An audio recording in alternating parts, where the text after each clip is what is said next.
Draft theory and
okay. I guess this is just chatting, not League of Legends, huh? Oh well. We will do copyrights. Free music.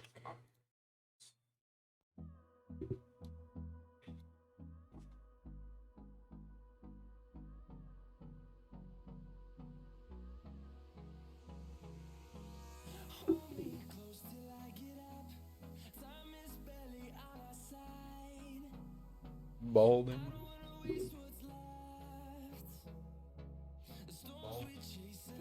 Okay.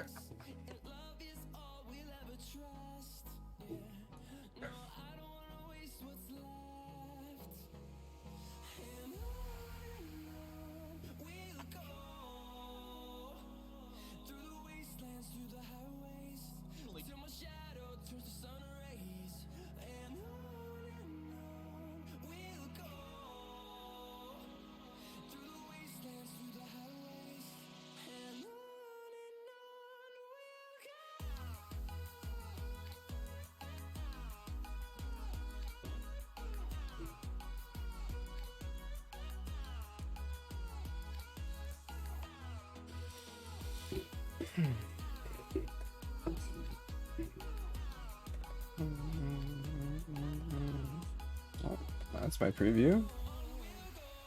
You're not supposed to play audio. Okay. Get this closer. Let's get the notepad.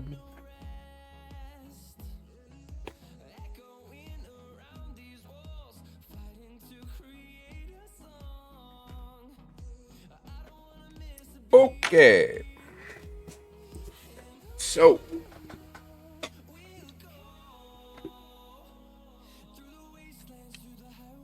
Don't worry about that later.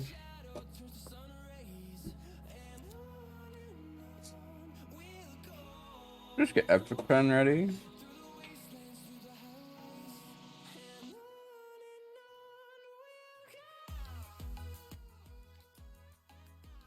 This right here. Pen. Actually, let's get the cursor.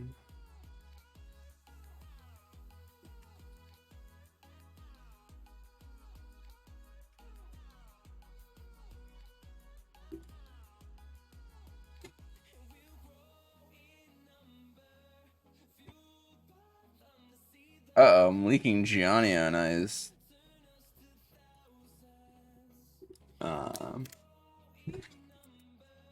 Message history. Okay.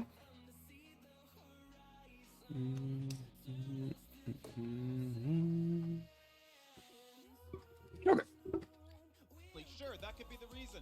Ultimately, Team Liquid do not have that same level of diversity in the mid lane. That's one thing. Hello YouTube. Today I'm doing an extended, like, just posting the full stream. It's just gonna be me talking about the NA semis drafts and gameplay, just like general coaching habits. And then at some point today, I'm going to be talking about draft theory and like true draft theory, not like what you see in traditional drafting with most coaches.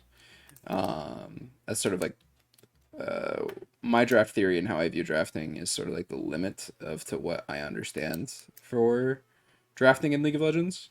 So I'll be talking about that today as well. And some points I want to make about that. But for now, we're just going to look at this draft. I mean, we should already dissect it from this point. Cloud9 has shown a lot of capability on a lot of different champions, but I mean, as you would expect of a first seed, but they also have a way to default to things. Monthly stream. I stream twice a month usually.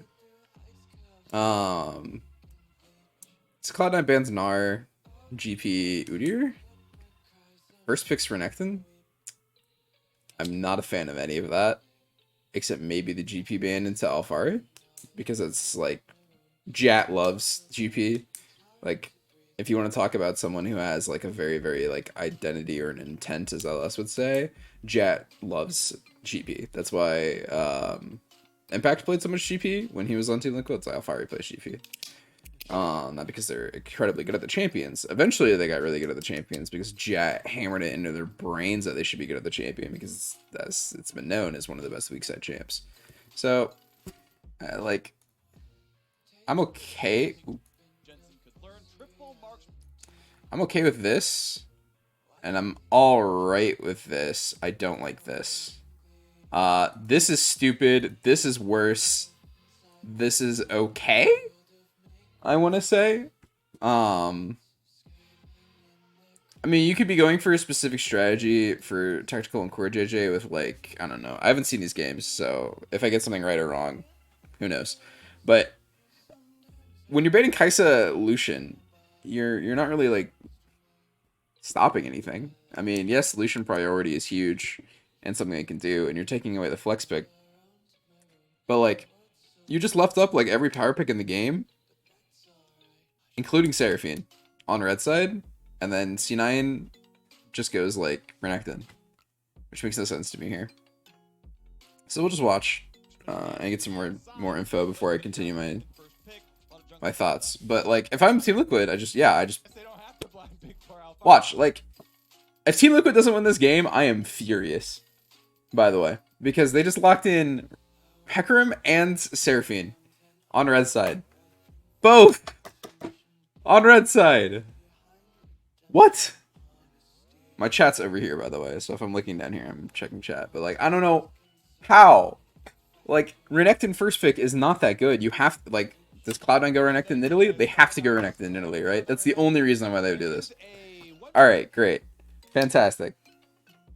Hi, Zingween. I'm going to be ranting about League of Legends strategy today. Like, all day. So, hi. But, it's a bit in-depth. It's not very shallow content, I guess is the best way to put it. We're going to be doing a lot of, like, high-grade stuff rather than variety. Anyway, so, I don't know. Did Team Liquid just assume that Cloud9 is going to first pick Renekton for Renekton in Italy, and so they get these? That doesn't make any sense to me. What? I mean, Cloud9 has to go, like, Renekton, Nidalee, Rel, right? Or, like, so, okay, Silas is fine. I was about to say it out loud.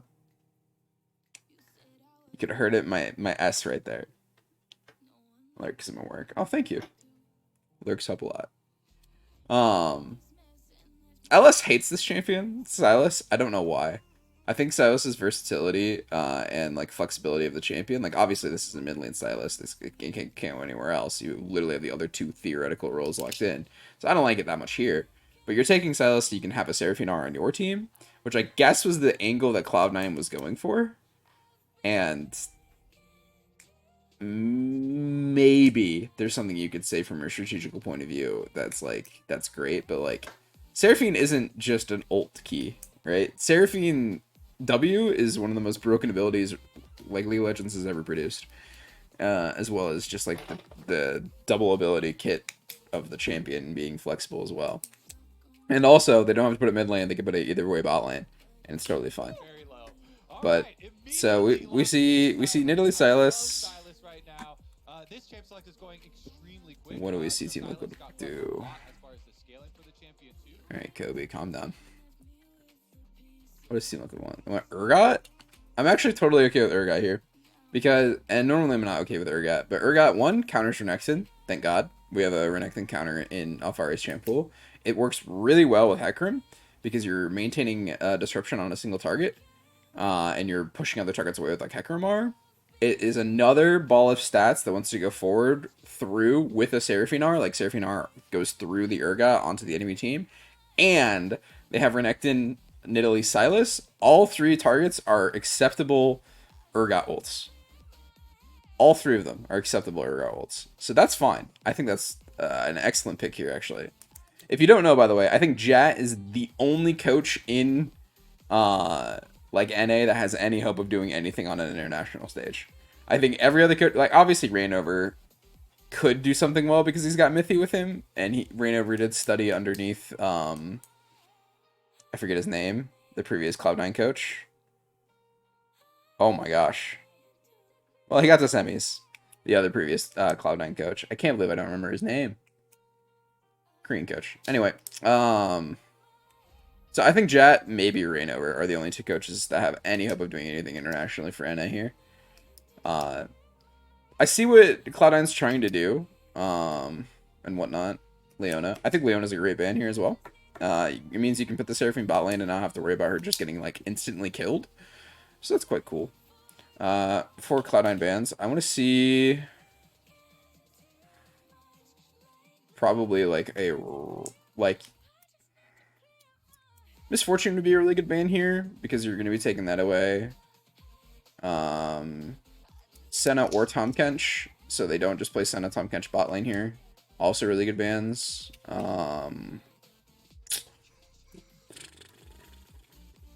Ezreal's not a bad ban here. Syndra's not a bad ban here because you can Syndra R with Urgot R and your team fight's disgusting. There's a few other decent bans, but I won't go over those in too much detail because it's very nitpicky. And it's like more team identity than anything else. Thresh is a fine ban if you think they're going to go Aphelios. Thresh, I'm okay with that. It also gives you something to save the Urgot with if you overextend, so that's fine. But the other ban has to be Center or Tahm Kench, right? I guess it doesn't have to be because they're red side, so they have to pick one and then you can take the other. So theoretically that's fine, but then you're forcing yourself to have Tahm Kench with Renekton, Nidalee, Silas, and that does not sound great. And there's the rail ban like I talked about.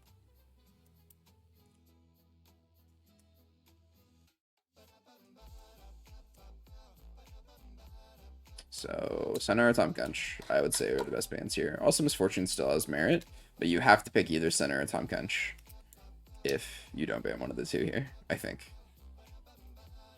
Orianna. That's such a bad ban. Why? Why are you banning Orianna? This is such a horrible ban. Oh. Alright, so you have Renekton, Nidalee, Silas. 3 high mobility champions. All 3 of these champions can manipulate a team fight, run around a team fight, do a bunch of different activities in a team fight. Getting them gathered together in a group of 5 or 4 or 3, maybe even 2, is hard enough for an Orianna R. That is such a terrible ban.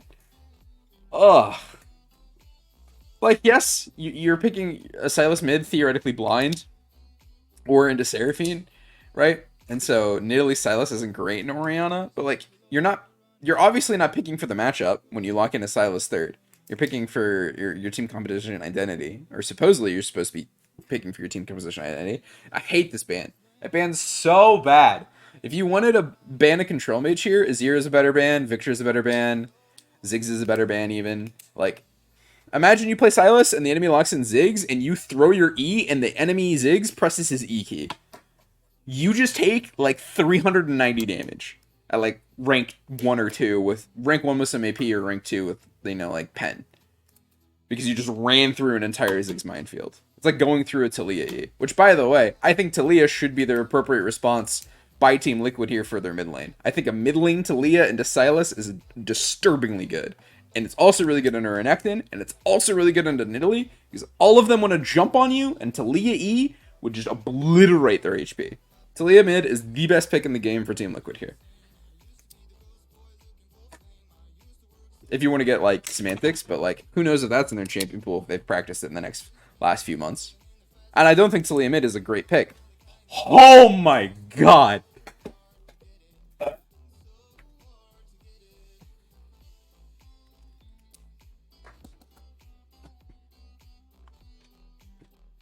That's such a bad pick.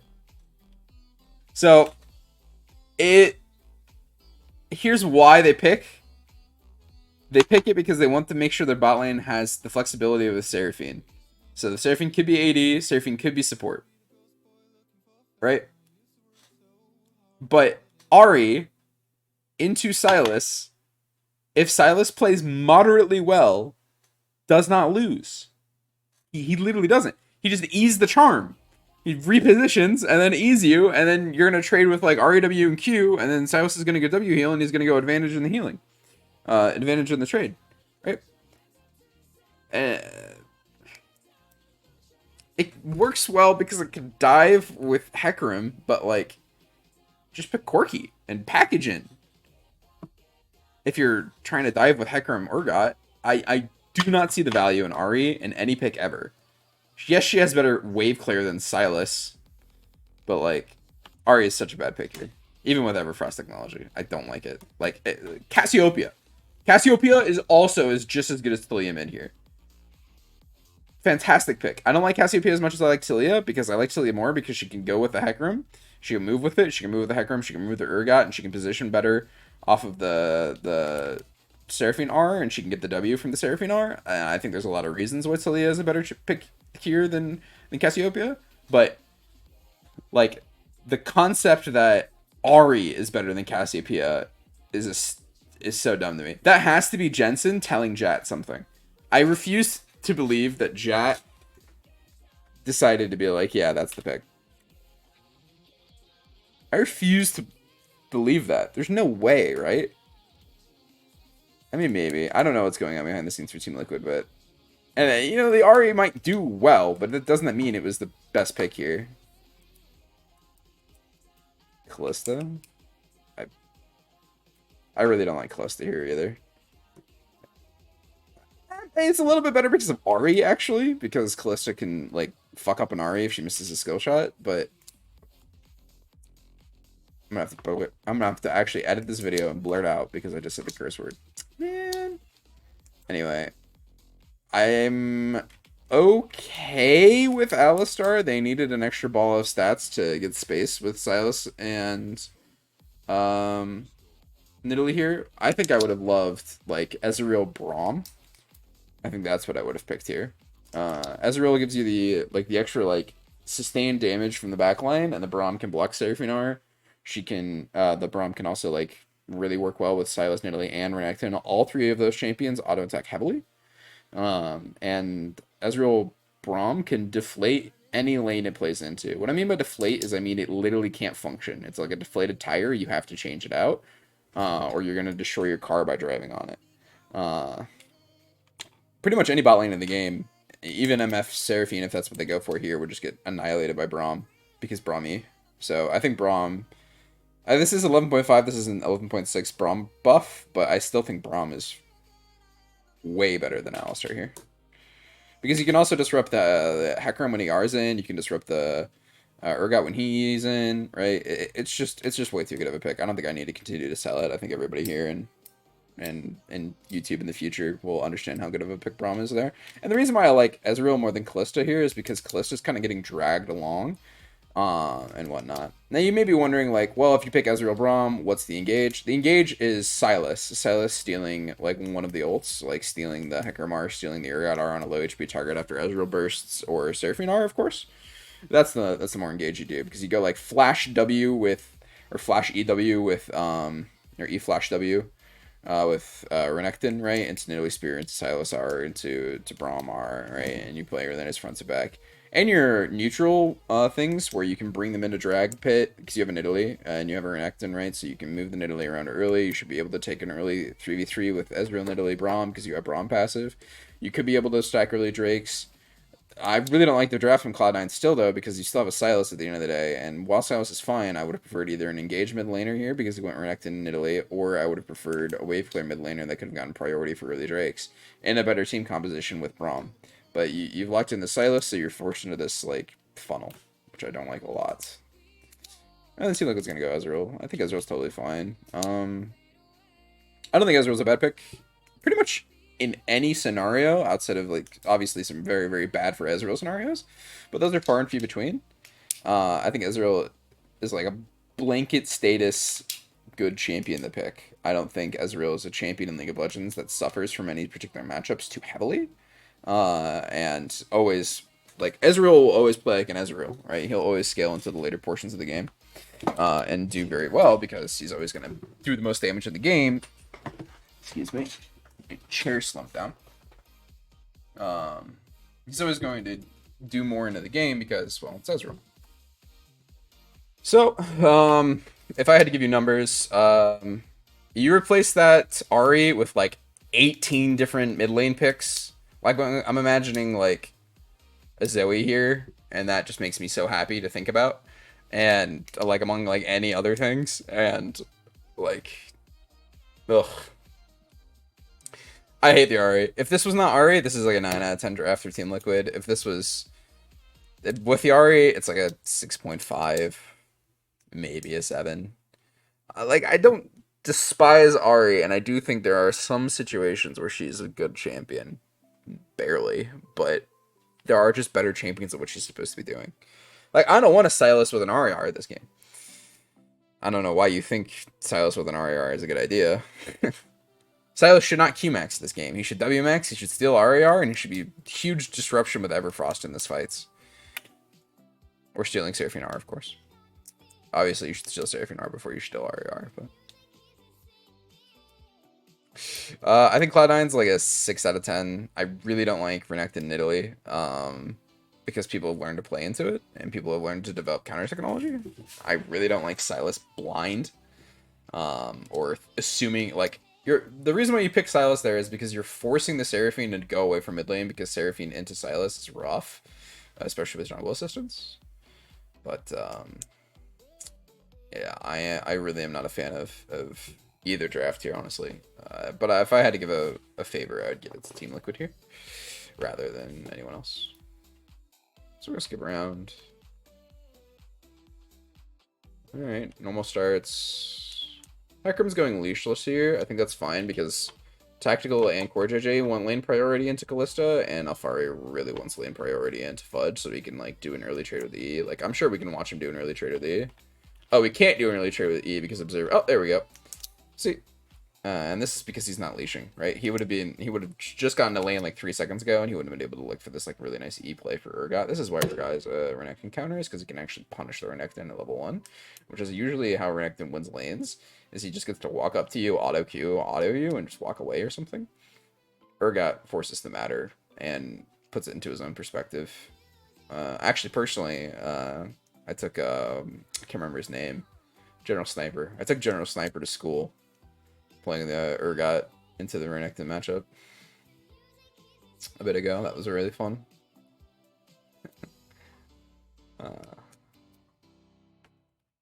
Anyway. So Tactical and Core JJ have Prio. That's nice. Hecarim's clearing the bot side, so they'll have Scuttle for bot side. Hecarim's playing into the weak side of the enemy because we know that Nidalee's going to be top side, so now we're looking at top side, weak side. Urgot took a reset, like a good boy, because this is why Alfari is the best top laner in NA, by the way. He gets a counter matchup, he crashes it, and he immediately resets. Look at him. Look at him. Look at him press the B key, guys. I'm so proud. It's so nice. This is why Alfari is the best top laner. Oopsies. Man, walks back to lane. Let's see how much he loses. Show me top lane. Show me top lane. Show me top lane. Alright, we're never looking at top lane ever again.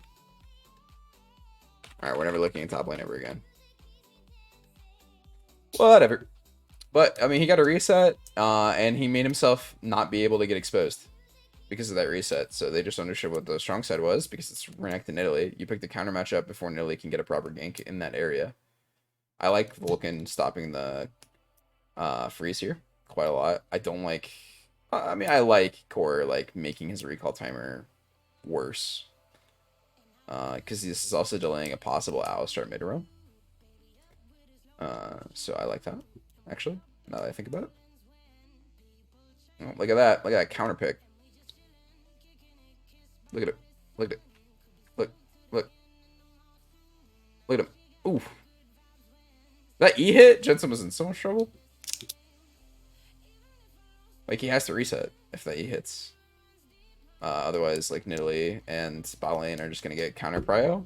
Like, they're going to show up to this wave while Seraphine's on a weird timer. And shove it, and then just go get Drake. If he doesn't reset. Because he gets another E and another auto, probably. Depending on how much he wants to space it out. Now, Perks is a bit overextended here. He does not have topside vision. Yep. Good flush. He was waiting for his Alistar to come to the vision. And see, look. Every Sylas player on the planet would be maxing Q here, but he maxes W. Because he understands that I'm going to steal Ariar eventually and run around. Or I'm going to steal Hekramar and run around, and I need the extra healing.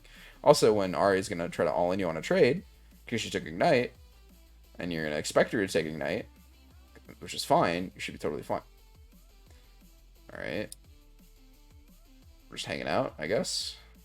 See, here, why did we not just send Italy top lane, Alistar top lane, and just dive the Urgot? Renekton has a wave there, right? You can see it on the map. You can see it right here. Right there. You can see this. So if you just like... Look how much time Alistar spends in this bush. Hold on. Right? This bush right here. Look at him. Alright. 526.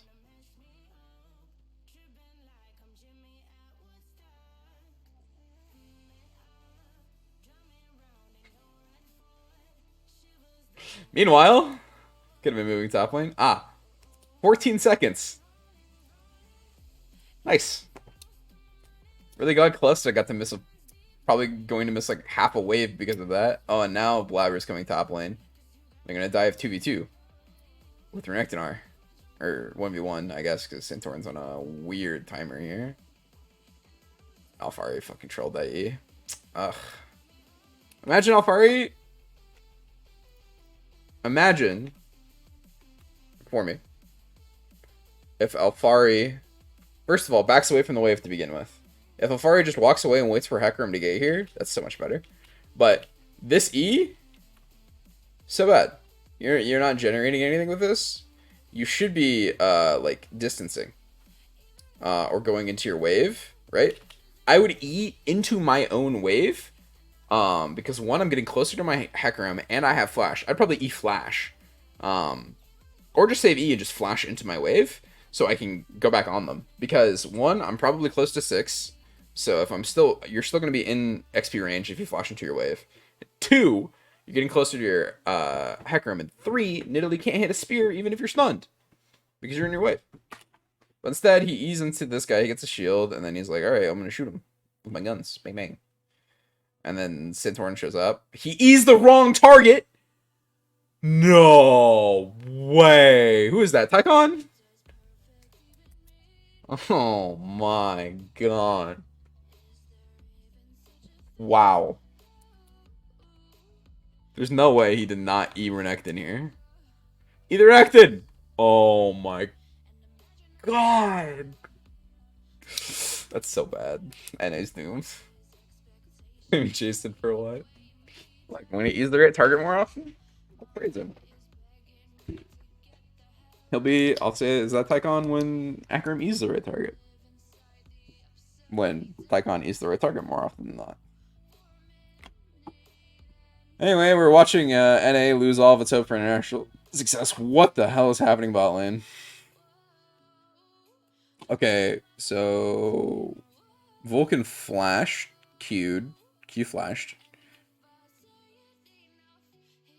Tactical should flash. Yep. Okay, sure.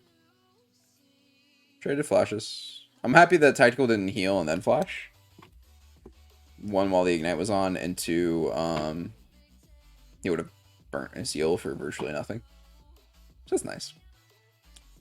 You trading flashes, AD for support obviously favors Cloud9. I like that he didn't push for Orisa here and instead just went for the honey fruit, which is nice. Are we diving a Silas who has R without eyes on Italy? I guess so.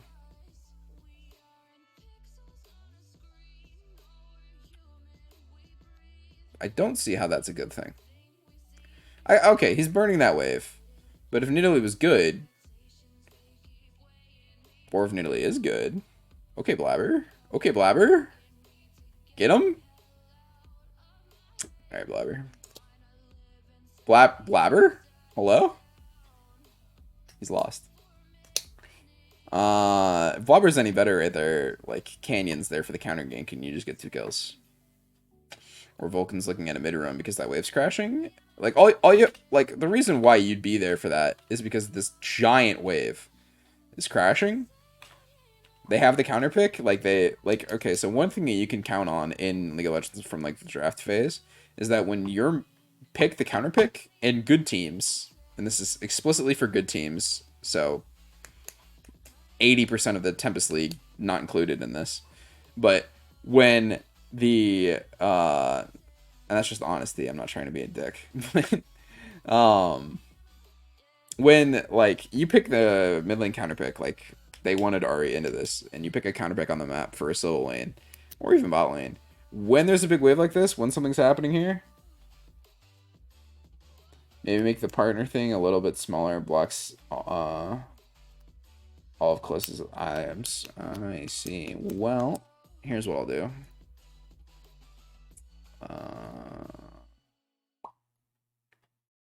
That right over there.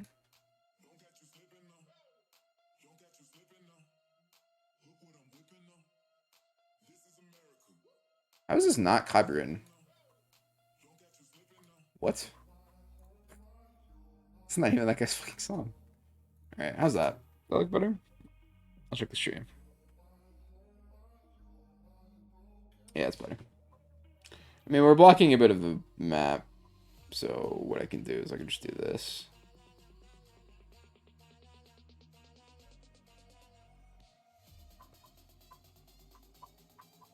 Still blocking a bit of the map. Alright, like this. Unfortunately, the assets don't look good when they get smaller. Okay. So, because back to the original point, because you can see this big wave crashing, and Ahri's like very aggressive positioning going into the wave, Blabber doing Krugs here and not communicating with his jungler is really, really, really bad. Cover my little face up there just a bit. You don't see myself. So this is bad. I mean, this will never work against an LCK or an LPL team because they're communicating that big wave, counter pick, diving. That's all you have to say, and then they'll figure out the rest. Blabber trading flashes here is not good because you don't have a Tahm Kench to save you. You don't have a Braum to save you. Ahri will have more mobility up when her R is back up. If you're trading flashes like this, you have to be doing it before Ahri R comes back up. So you have to go look top side. You have to go look bot side. You have to do something on the map while her flash is not up, while her R is not up. Because then when Ahri R comes up, she's going to have more mobility. But I mean, now Perks is down 20 CS because Cloud9's a bad team. And they didn't communicate the dive that was coming and you can infer that dives and such like that will happen because Team Liquid picked the counter pick for that position. So they're going to be looking to make aggressive plays like that for the thing that they countered for.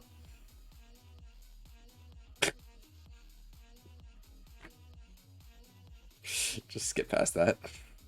Don't even worry about it. There you go. Alright, skipping around again. Yep. 5 players. Oh, what happened here? Oh, I blew Core Flash. Cool. I don't know why Core was sitting in this bush. Why was Core sitting in this bush? His Ezreal was resetting. Alright, core. Whatever. We're just giving out flashes, I guess.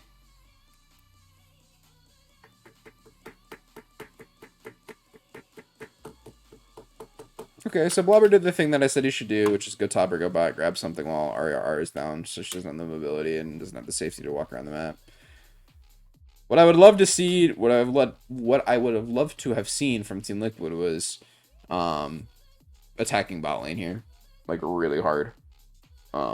Moving the Ahri down, moving the Hecarim down, and really hitting this bot lane once this guy gets 6 core. And he should be 6 very soon because Tactical's level 7. So, I mean, so it's close to now, so it's level 5, but they should hit 6 very, very quick, very soon.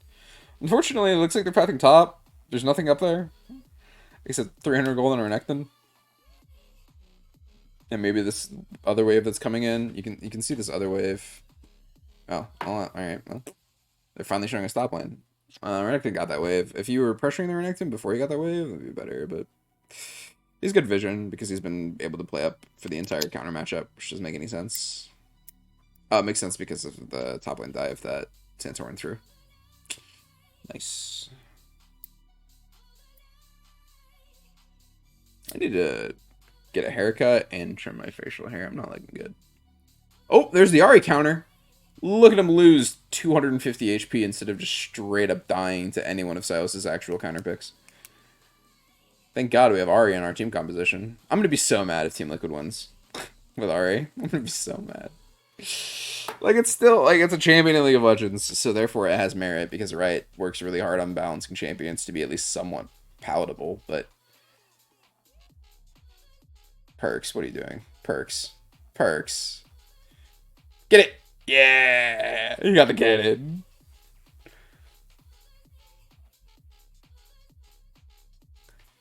Okay. Flashless Ahri. We're just diving. I like it. So I was just gonna have W again, yeah. Nice. That was a good play. That was really good. You're punting like, so that is what good teams do when someone does not have flash. They just go kill them. Even Ahri. But she has dashes. Shut up. Also, this is really good. Oh! Poor JJ, just dirty with it. Sven had... Oh, he did not have cleanse. God, Core's so dirty with it. He flashed into it, Ellie giggle. Oh, that's nice.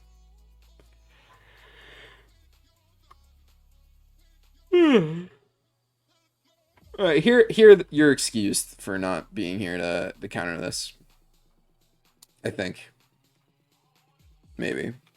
Yeah, your entire bot side's up. Going top side here is really, really rough because the enemy bot side won't be up when you go up here. Alfari should have just given this wave. And this is something that I've been hammering out of Guachi, is like just leaving this wave or calling for someone to come up and help him on the proper timers for this. She just got deleted by, was this Everfrost Italy? Yeah, it's probably fine. Conquer, yeah. Yep. So what Team Liquid should have done here this game is reinforce the Urgot, which is their counter pick, by the way. They countered with the Urgot, so they should have been enforcing that with Hecarim and pushing that Urgot. Ezreal Seraphine doesn't need any help.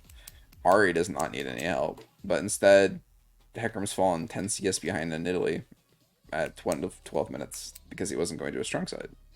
And even if Cloud9 matches their strong side with Renekton in Italy into Urgot Hecarim, I actually favor the Urgot Hecarim because Hecarim has Phase Rush to manipulate and run away. And then Alfari's shield and just damage on either character, Renekton or in Italy, is just too powerful. Definitely think they could have done a lot more for Alfari in this top lane here. I think they were just like, well, Alfari has the counter pick, so I'm going to go farm. But this is also like a detriment because you have Ahri, and Like, you're not moving her on the map. She's just playing this counter matchup instead of doing anything. This is, again, why I think a Corki, why a Cassiopeia, and more specifically, and I just want you to imagine with me for a moment, why a Talia mid would be really good here. And I am not a proponent of Talia mid. I will say that again. I don't think Talia mid is good in, like, 95% of the game. Because of how much they butchered that champion. But in the circumstances where Talia is nuts, this is one of them. Because Talia would just go R up, and you would kill the Urgot, or you would kill the Renekton, right? With the Hecarim, and then you get first Herald. Excuse me. You get first Herald, you don't have to move your bot lane. I mean, there's just so much. And you could also do the same thing bot lane by R'ing Sven away. From being able to get away, so you'd have to R the Vulcan over the wall. But instead, we just let our counter pick go 0 and 2 and down like 10 CS. And the enemy nearly up 20. Sure. And this is why NA is just piss low in terms of like all the regions. But this was good, right? Was C9 capitalizing on the R'ing here? Like, I think this is fine. But like, Team Liquid need to be moving around and thinking about how they can hurt the Nidalee, right? Because they traded flashes with that, and that's what the Ahri should have been doing with the Hecarim. Is like pushing the Nidalee to topside like this play that was bound to happen, and like attacking it. Like, imagine going TP into an Ahri as Sylas with an Ahri with Ignite, and going 2-1-1, 150 shutdown, even CS. 13 minutes. It's hilarious. It's a joke. That's why Ahri is such a stupid champion. I hate it so much. You cannot sell Ahri to me. Don't pick Ahri. Just don't pick it. And there is not a single scenario where Ahri is a better champion than any other champion in the league. There are situations where Ahri is okay and she can do something, but in every everything in League of Legends, wow, I'm watching Ura get fisted by Renekton in the counter matchup. This is so sad. I mean, I did say I really did not want Team Liquid to win, but it's so sad to see. I didn't want Team Liquid to win because they threw their draft by picking Ahri. And Cloud9, this draft was so bad. I'm gonna quickly talk about draft theory, okay? Just to have this part of the video. So, got my handy dandy notebook. In draft theory, you want to incentivize the enemy, like in proper draft, in like the best drafts in the world, the best players, the best drafters, the best coaches. You want to pick in a certain way, right?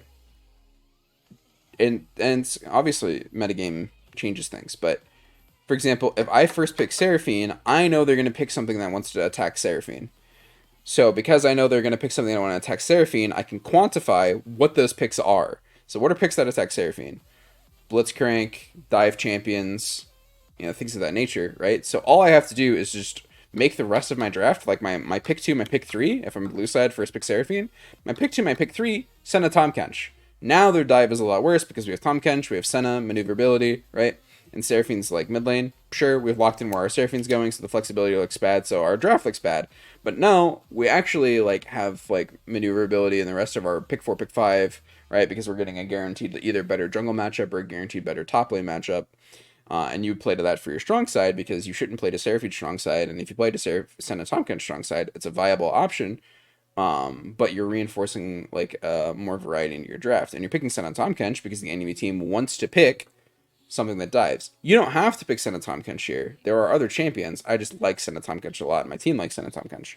And I think a lot of teams in the world like Senna Tahm Kench a lot. So in draft theory, you should always be picking with the expectation that the enemy coach is going to be drafting something that wants to counter what you're doing. That's just basic draft. But what people don't do is they don't think about what the enemy team's going to be picking and how that's going to influence the picks that they haven't done yet. You like Braum? Yeah, Braum's fantastic. I talked about it for, I don't know, like 8 minutes. About, like, if Cloud9 picks Ezreal Braum here, I think it's a billion times better. I think Kalista Braum's still okay, but I mean, the main issue with Clusterbrom is Cluster's getting dragged along with his team fight or getting isolated by a Hecarim here. And you can't play a really nice front to back, right? Cinnabrom's pretty strong when you're not fasting. I also really like Ezreal Brom. Yeah. Yeah, I mean, Ezreal Brom is the better pick, I think. I don't think Cinnabromn without fasting is good because you lack wave clear entirely and you can't function really well. You could go the Ravenous Hunter Senna build with Cinnabromn without Senna fasting, but I'm not a huge fan of that. You could also go the Grasp Frostfire Titanic Hydra Senna build, which also works. Because you don't have as much wave clear. Like having the Tiamat helps a lot in the wave clear department in those worlds. I know these builds sound like troll as hell, but like Senna is a very, very, very like versatile champion that can do a lot of different things. And having a Titanic Hydra Grasp of the Undying on Senna is actually really good. Because she's just gonna crit you, and she's gonna crit you at like she's gonna have like 2,400 HP. She's gonna auto you. It's gonna do like as much damage. It's gonna do a little less than like Kraken Slayer does at a little less of a frequency. But her wave clear is out of this world, and her survivability because she has Frostfire Gauntlet is just disgustingly high. So you can't kill her. She's always gonna be DPSing, and as long as she's not the main DPS of your team, you should be totally fine. Anyway, yeah, I hate both of these drafts equally. Actually, at this point, I think Team Liquid had a good idea of what they were going into. I don't know if Cloud9 has shown that they can play Seraphine or not, but I'm assuming they haven't, and that's why Cloud9 was okay without, or what's why Team Liquid was okay without banning it. I did not like the bans. I hated the bans this game. Lucian Kaisa bans make no sense to me. There are so many better bans, like Hecarim, like Seraphine in this position. Ugh. I also really don't like the fact that Nidalee Renekton's working in this region. Really don't like the fact that Nidalee Renekton's working in this region anymore. You like, if you see Nidalee Renekton from other regions, LCK teams pick it into weaker teams. Like the good LCK teams pick it into the weaker LCK teams, and they just roll over the game because they aren't like matching the strong side with something powerful. Urgot Hecarim can match Nidalee Renekton. It's completely doable. But he, like, so they avoided the strong, and this game, they played around it perfectly. Like, here, I'll go back, just to reiterate. If we go all the way back here, right here, look at the wave, look at Alfari, he's reset, he's walking back to lane, literally missed her timing, right? That's how you play around that when you're not playing strong side. That's how you do the correct weak side play when you have the counter matchup. If you don't have the counter matchup, you have to match strong side, or you will die to Renekton in Italy. But that's not so bad. Like, just move the Hecarim up there and make sure he's there on a proper timer. Not hard. Actually, I would say very easy. Anyway. So, what did I miss? Oh, no. Perks just got that. Okay, we saw that. I mean, Ezreal's farming. He's chilling. Equal to Kalista, which is way better for the Ezreal player than the Kalista player. Although he's down 20 CS, which means he has worse XP.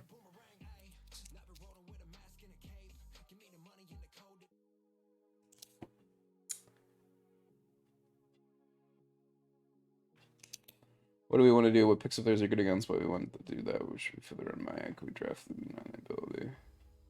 Okay, let me read this better. What do we want to do? What picks of theirs are good against what we want to do? Shoot the friend by. How can we then draft to deny them the ability to interfere with what we want to do? My general draft logic. That's a foundation for general draft logic. It's better than probably half of Team Liquid, sorry, half of A's coaching staffs. God forbid you ever say those words to whoever works on CLG. God forbid.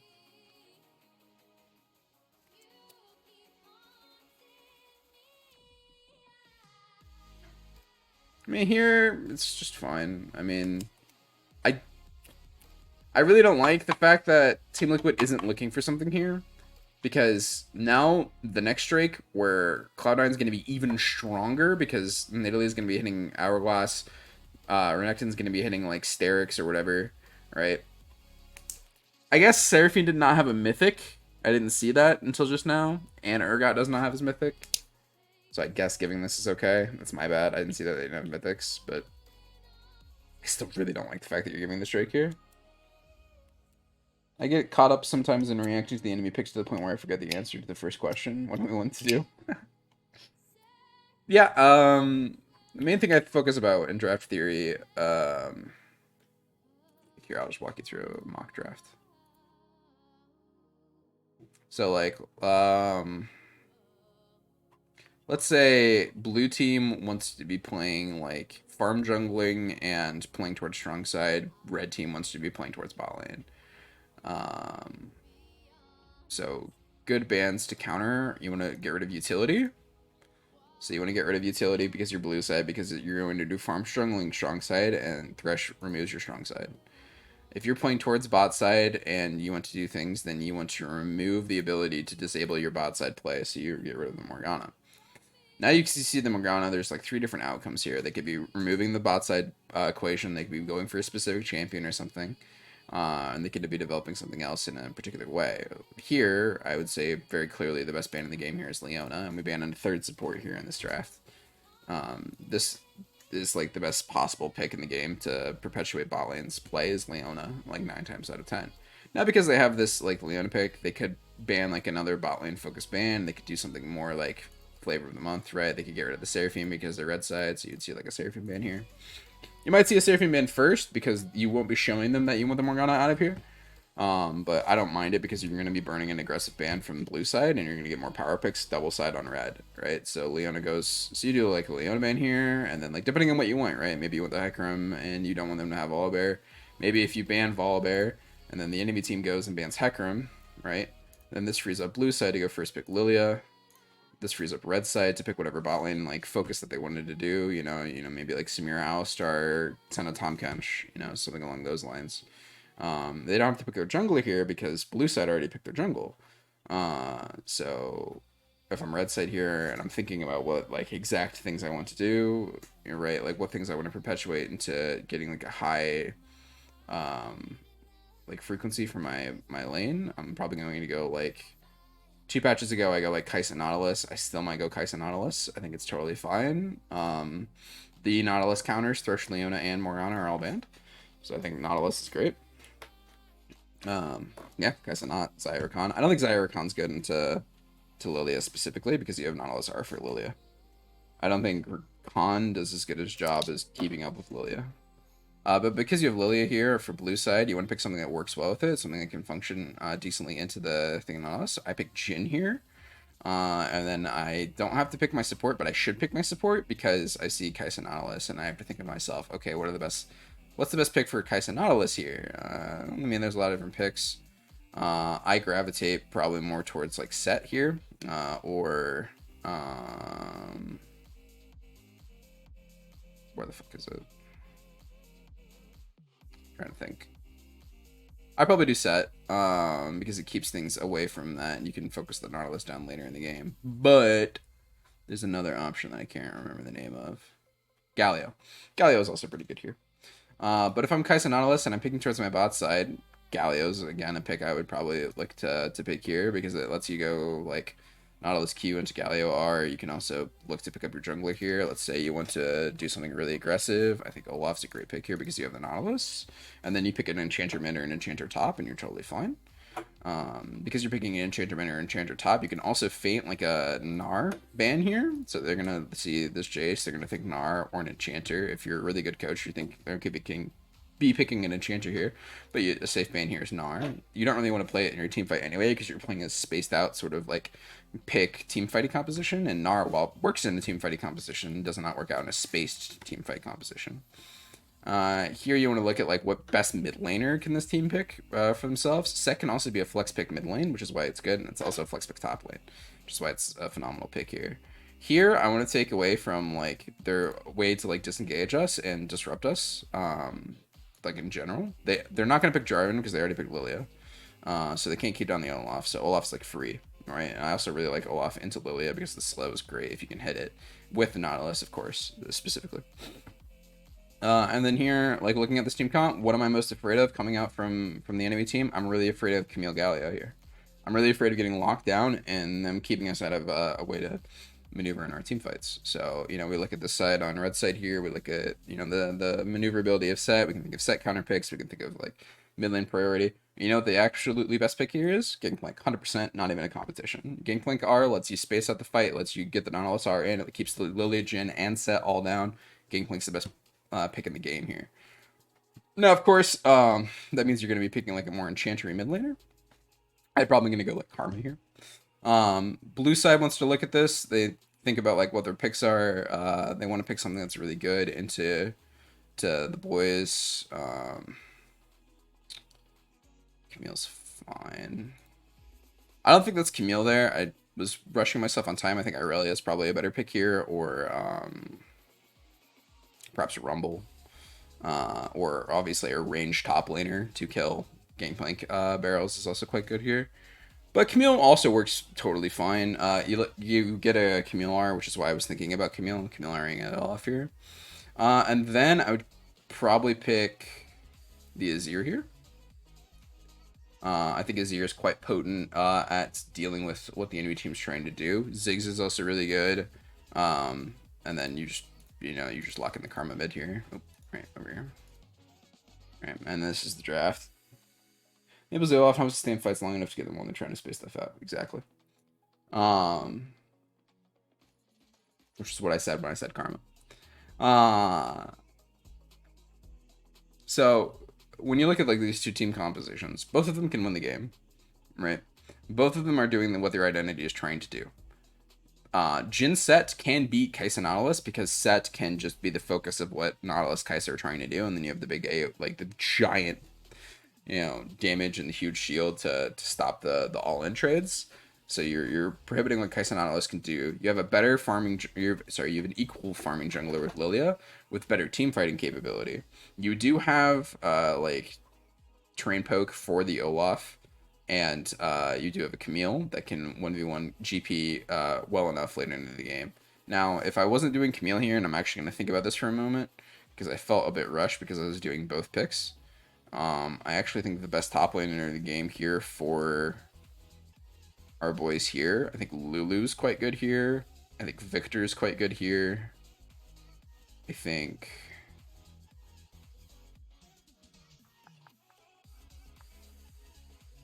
Nico's not bad.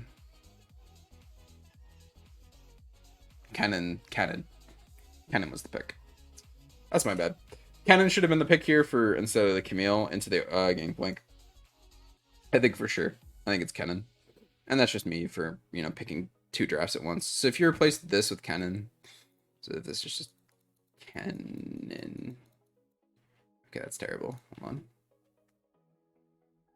I see the text option, maybe? There is no text option. I'm bamboozled. Alright, so this is Kenny. So if this is Kenny, then this is probably a lot better. And then you don't have to go Azir, which means this is freed up to go like, you could go like set mid. You could go like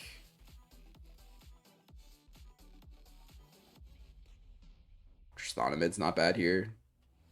Anivia's not bad here. Ornn's not bad here. Ornn mid lane's actually quite nice.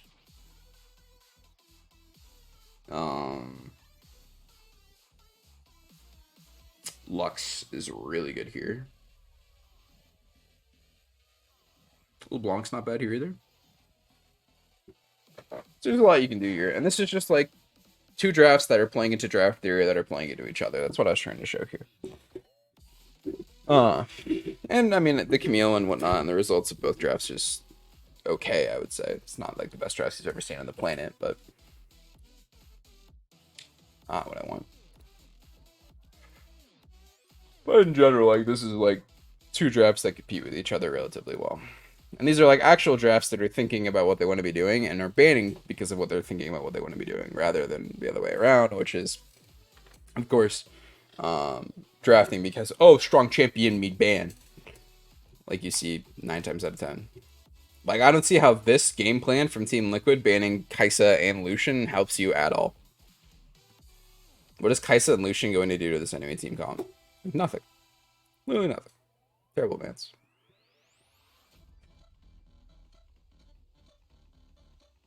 Okay, we get a second Herald.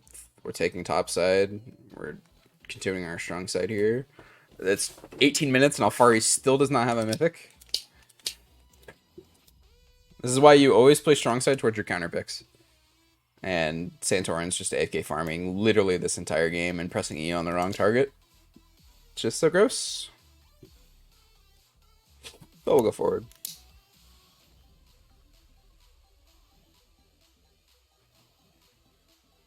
So they use Herald mid. I guarantee this wasn't expiring. You could have just broken like bot lane here with a split push. Okay, I hate this. Put one of your two fed solo laners, shadowed by Nidalee, into the side lane, use the Herald there, break that turret. You're not going to break the turret with this Herald. You're just going to chunk mid lane turret. This is so bad. Do that. Take both. Like, take whatever, like, quadrant you want to take. Like, obviously, Cloud9 is taking this bot quadrant. Take the bot turret. No, we take a fight instead. Why are we taking a fight? Nothing's up. Alright, we're just taking a fight. Oh! Scuttle Crab. Way better than this fucking turret. Whoa, that was... Oops. This turret. Or... Scuttle Crab. Let's watch Renekton TP. There it is. Clappa, clappa, clappa. This is... This up here is like, I don't know, like 600 gold. This is 126 gold. Only one person can get it. Only one person can get this. You could just take this. Alfari's here. Right? All you have to do is just get this free turret. Literally free. But with TP. Into a Seraphine. There's no way this goes well, right? There's no way. Oh, whoa. What just happened? Huh? Alright, first of all, Core should have ulted, like... Alright, Core should have ulted, like... Here. Like, right there. Onto Blabber. Totally fine. He's worried about the TP and the Silas on the side, but... You'd kill Blabber. But he still has R, so you should flash R here. For a good angle. Right here. You should flash R. Ah. Fudge flashes. This is results oriented though, by the way. The fact that Cloud9 gets away with a good fight here. Completely results oriented. Also the fact that you have RA on your team who's not capable of doing anything in this position. Imagine this fight with a Talia. Look at this and tell me Talia's a bad pick. And that Ari's a better pick than this. Ah. Hurts me. Hurts me. Talia would be so much better here. Anyway. But yeah, Core hung onto his ult really long. Ezreal didn't R. He just dies with flash. But like Cloud9, this is a results-oriented fight that you get virtually nothing off of except Drake or Baron Praya probably. And some flashes. You got Alfari and Core's flash. And I guess you have Core's ult cooldown for Nash, but I don't like that. Like, go get the top turret. Like this, like if this fight went bad, you just threw your entire lead. Like if Team Liquid played that at all well, you just lost your entire lead. And now Team Liquid's bad in the game, and you did it to gain virtually nothing except one turret. And that was like the outcome, and that's what you expended your teleport for, and you would have expended your teleport to die. I hate this play. I hate the fact that it worked. More so. I really, really hate the fact that it worked. Like, the fact that this play worked just makes me angry. Oh! Look at Ari! Oh! 80 damage. Like, 160 damage. Oh! You see that Q? See that damage? Oh, look at her. Look at him, Ari. Oh! Ari did like 450 damage and art away. But you know what? Ari is a great pick. Such a bad champion. Disgusting.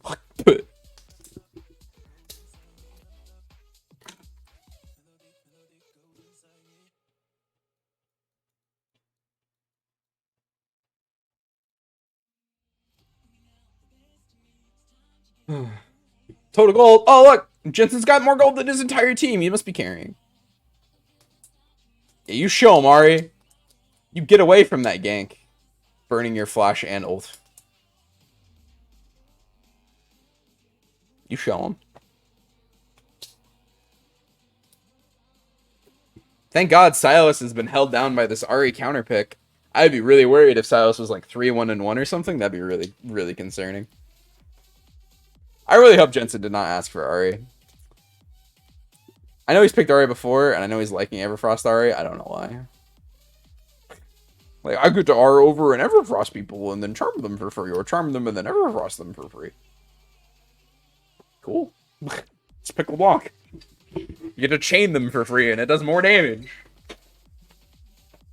Wait, what? I don't understand. I do not understand.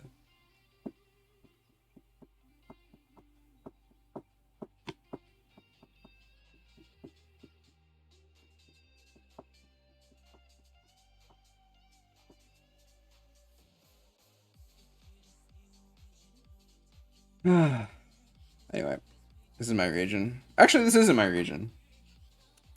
Log of Effort actually sounds nuts. Frost into double chains. Yeah, it's really good. It's 20 times better than anything Ari could ever produce in her life. Outside of Deathfire Grasp. And even then, LeBlanc with Deathfire Grasp was probably a better champion than Ari. I hate Ari. I hate Ari so much. What's this art? Huh? How long did you not have vision on this? And Callista's... Who is taking this Nasher? Callista's mid lane.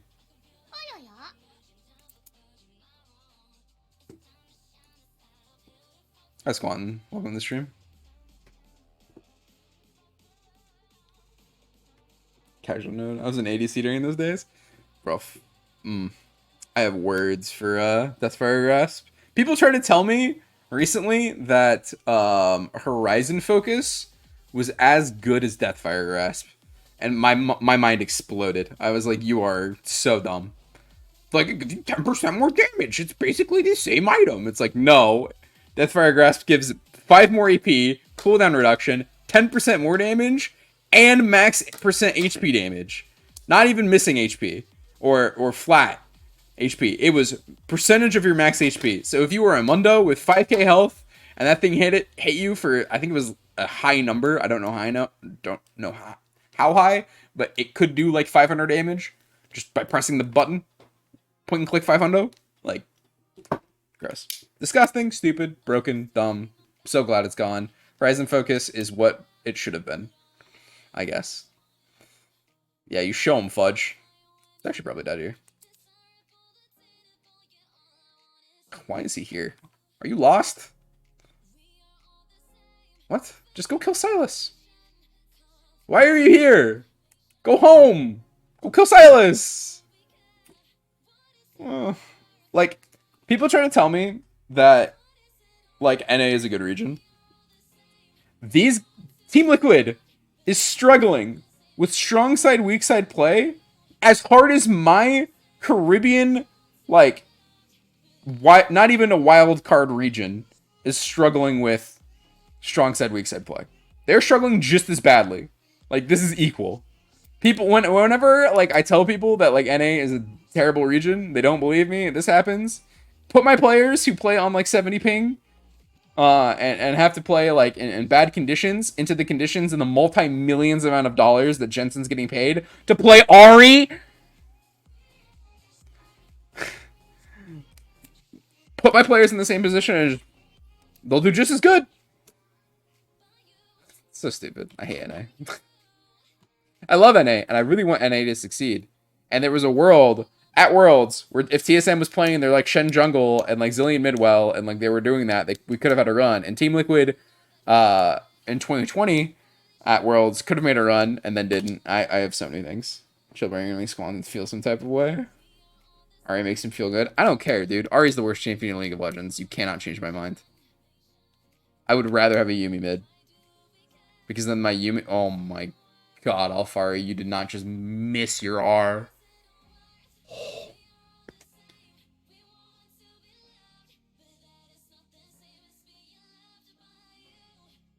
Well, that's low. I'd rather have a Yuumi mid. Yeah. I would rather be Yuumi mid attached to my Hecarim and take Smite. And just be like a second jungler running around the map and occasionally like trying to last hit with Hecarim mid lane and take CS. That sounds better. That one does not see name. No.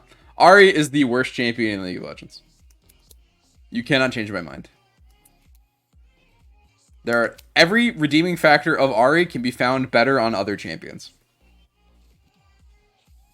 that do what Ahri is supposed to be doing better.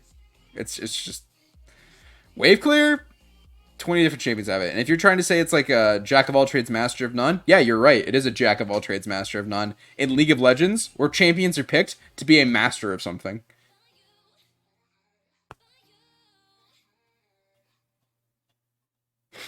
Like, oh, but Silas doesn't have the wave clear. Ahri does. Okay. Whatever you say. Anyway, I mean, Cloud9 just wins this game because Team Liquid refused to play strong side, weak side, and picked Ahri. I would love to see the damage numbers and see that Ahri did like 10,000 damage to champions this game. I'm just skipping around now. Alright, they got a turret. Good job. They got Cloud Soul. Good job. Oh, what happens here? Are we finally using Seraphine's ultimate ability?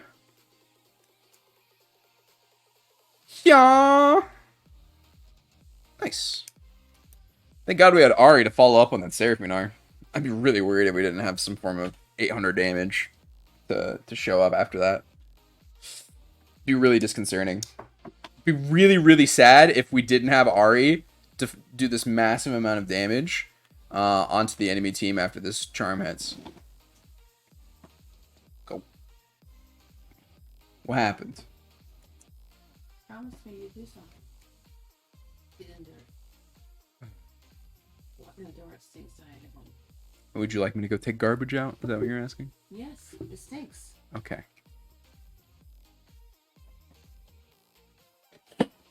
Ay. I will be right back. Oh.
Okay.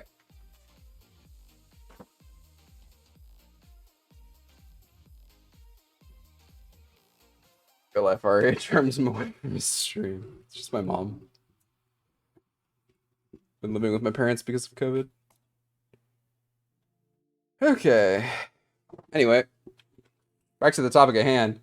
Really glad. Watch Ahri. Just keep your eyes on Ahri, guys. Here. Oh, she charmed him. He's dead, right? Ahri charmed him. Oh, Seraphine hit R. Ahri can hit all of her cooldowns for free. Look, they're all dead. Such a bad champion. Such a bad champion.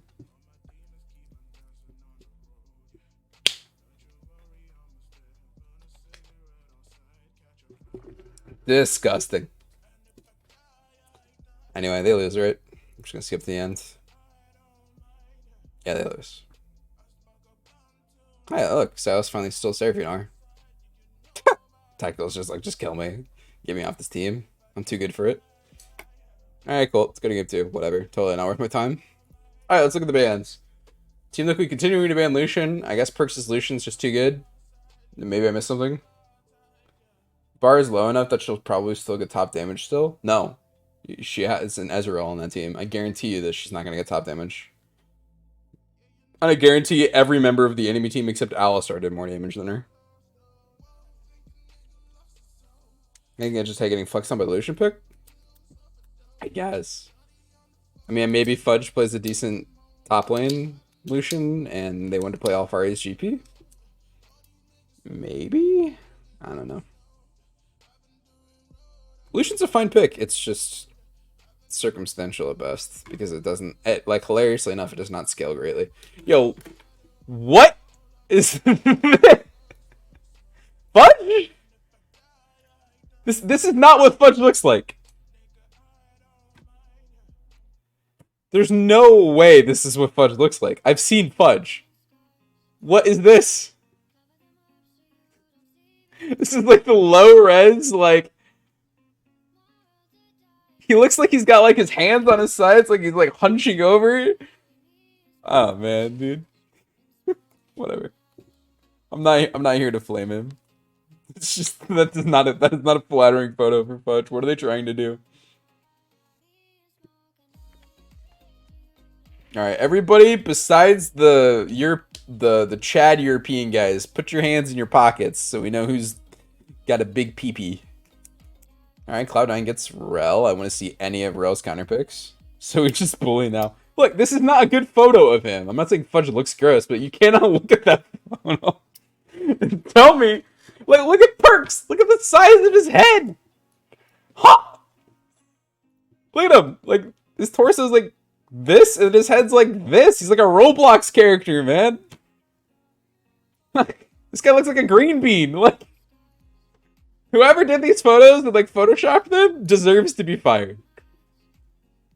Those are so bad. Those edits are so bad. Anyway, the Team Liquid bans Tristana, Lucian, Olaf. Sure, Udyr's open. And Cloud9 didn't pick it. They picked Nidalee instead. I guess they like it more. Sure. With Renekton bans. Gnar, Thresh, Renekton bans. Try my best, but I only had MS Paint to work with. It looks like you only had MS Paint to work with. Anyway, so I would love to see a Rel counter here. Seraphine's fine. GP's open. This might be the screenshot of a team composition that my, yeah, GP's open. So, I do know what this draft is because my 80 carry sent me the screenshot of this draft. And I can tell you it's a really good draft in terms of champions. I don't know how Team Liquid gets away with this, to be completely honest. But they picked Silas. I don't like it at all here, actually. It doesn't work well with the champions you have, and once again, you're picking it just to steal ults. You're not really considering the champion and what the champion can do. But, again, with the Orianna bans. Stop banning Orianna! She is not that good of a champion. Especially when you're picking high mobility. Like Silas and Nidalee. I mean, it's less mobility because you don't have the Renekton, but like you just have to pick like a high mobility. I'm gonna kill the king playing top laner. I'm imagining like a Ken in here. You can literally watch my chair sinking because when this chair arrived, the like CO2 thing was broken, so I had to like fix it. And it's not very fixed very well because guess what? I'm not a chair engineer. There's the Irelia band to protect the GP. Makes sense.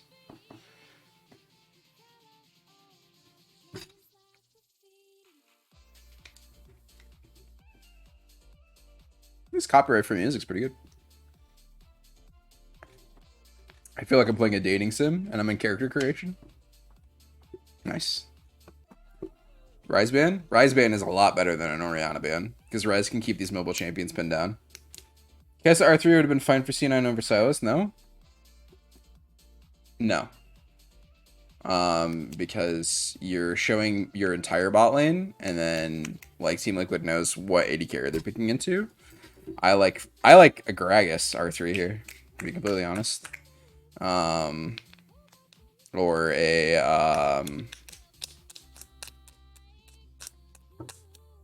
what's it called?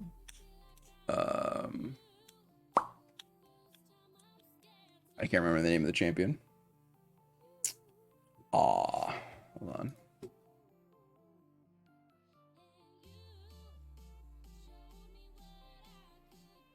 And we picked support jungle. I would have preferred Nocturne or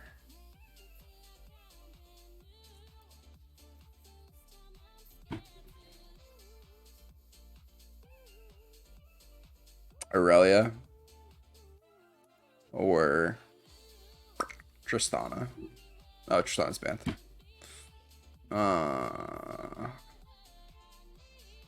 Victor. Flexing the Victor between mid and top. Karma. Yeah, one of those. I don't like Kaisa that much at all. That much anymore. Neither does my AD on my team.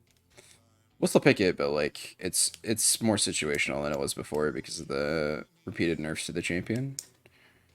And I don't like Kaisa into Seraphine Hecarim GP. You're asking to just get dicked.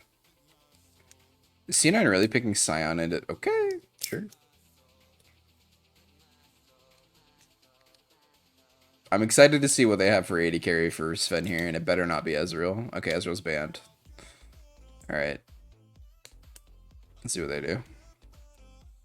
Free grass procs? Free grass procs for GP?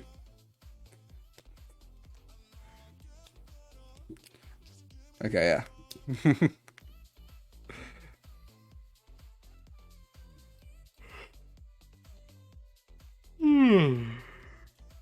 Jinx? Jinx is really good here. I don't like Ashe. Ashe is the worst pick in the game. Ashe is the worst pick in the game. Callista's worse. Actually, no, not worse, but equally bad. Don't pick Callista. No! Why? Who are you killing? Core? Who are you killing in a team fight? Literally no one. God, get away from Callista, Cloud9. Just because Sven has a good Callista does not mean you have to pick it. Holy moly. But she has a 70% win rate and we won with her last game. You won with her last game because Team Liquid picked Ahri. I'm going to spoil things for me. Wow. 1-2. Oh, look at that. We're winning the game. Hold on. Let me find Sven. I want to find a fight where Sven's autoing people. We're spoiling. It's a spoil zone. I understand. Alright, how's Perks die?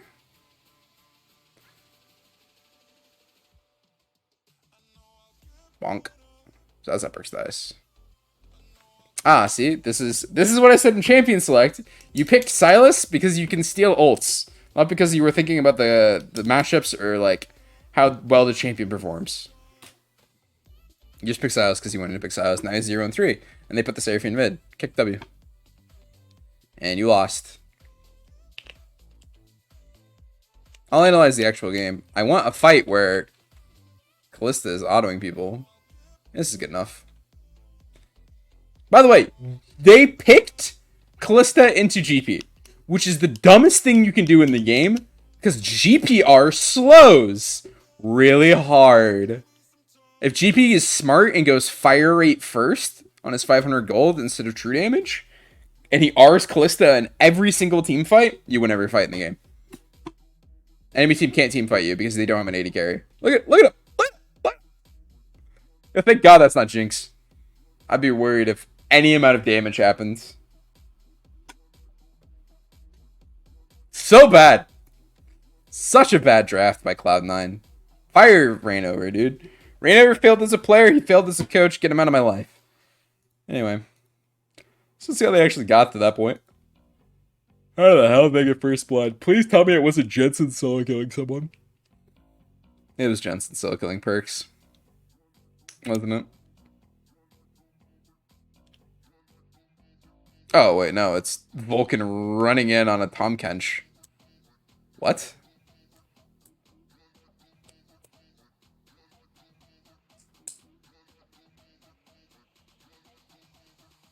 Oh, no. Oh, no. It's so much worse. It's so much worse. Ah! This region's so bad. I thought Fire, what was the standard first SS upgrade for GP? Not that I'm aware of. Because the center of true damage is actually significantly better for the first team fights it's coming down because you just get that giant burst of damage at the beginning of the fight. Because it scales with level, not with AD or whatever. So it's quite good. You press your R key and they take like 300 true damage. Oh, Blabber, you silly bitch. Anyway, so Blabber does a fat inty. That's nice. Alfari gets to free reset on his GP. He just gets to beat the shit out of him. He has a frozen wave. He can do whatever he wants with. He decides to shove it back into Fudge. Fudge decided to shove it back into him because they're just handshaking it. That's really nice. Alright, you have this huge wave, and Hecarim's resetting because he hasn't backed till 5 minutes. So if we can wait to keep this wave crashed until the next wave, like Hecarim should only be pathing mid lane here, and they should only be doing that so they can go get Drake. Ooh, Jensen's dirty with it? Still dead, but I don't like Hecarim taking these Krugs. I actually hate Hecarim taking these Krugs here. This is a failure of communication from Team Liquid telling Hecarim where he needed to be. If Hecarim just backed, came here to mid lane, and was here to like represent, then fantastic. Imagine this happens with this TP that comes through from Core, with a Hecarim already here, knocking Vulcan back into the turret. Imagine how good that would be. But instead, Core just burns his TP from him. He just actually has TP. Interesting choice into Callista. I think Exhaust is a lot better into Rel Callista, but what do I know? I'm just some dumb coach. But hey, at least Santorin's here to get that whole wave. And happily escort it into the waiting arms of Perks. Yeah. You can see, like, that's what they were trying to do. They were trying to do that and do, like, get Hecarim there, but the main issue here, right, is you were just on a bad timer. Like, the wave was too bad to do that then, so Jensen should have said, I need you now, like, 20 seconds, 30 seconds before that while that wave was doing that. That's a communication issue. That's not anything else. Also, high optic.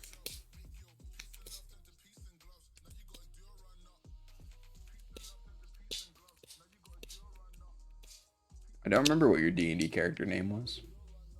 I'm sorry.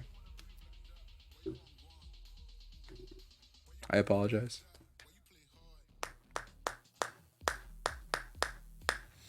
So, I mean, Team Liquid should have gotten a Cloud Drake for free, but instead we lost our mid laner's life. That was nice.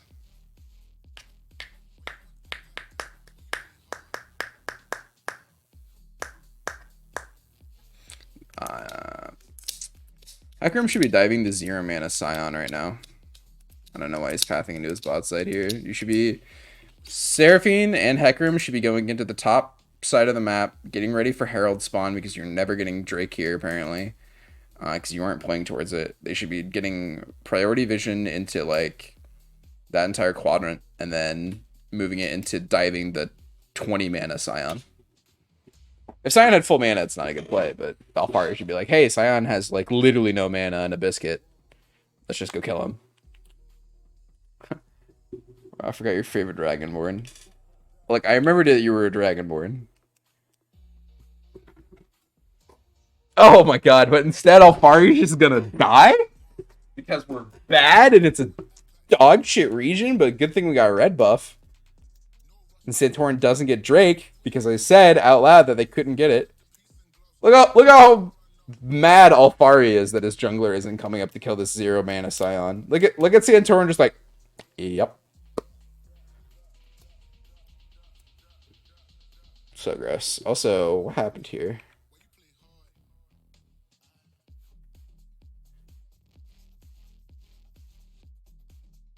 pull the trigger. I would have pulled the trigger there. It's a ghost Hecarim without ult. I think Callista Vulcan can kill him and walk away. Or just perpetuate the fight. And get the Silas TP, right? Oh wait, Silas isn't TP. I thought it was up. My bad. Bad fight. Don't do it. That's outside TP. Sorry. I lied.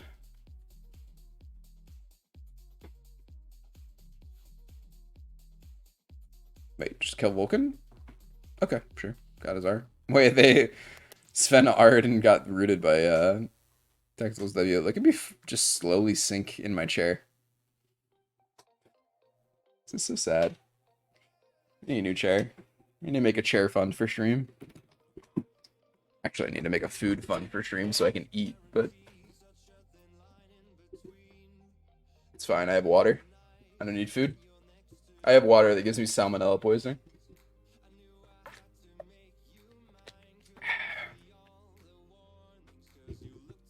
Alright, Santorian also gets Herald here. I have no idea how. Wait, how? Huh?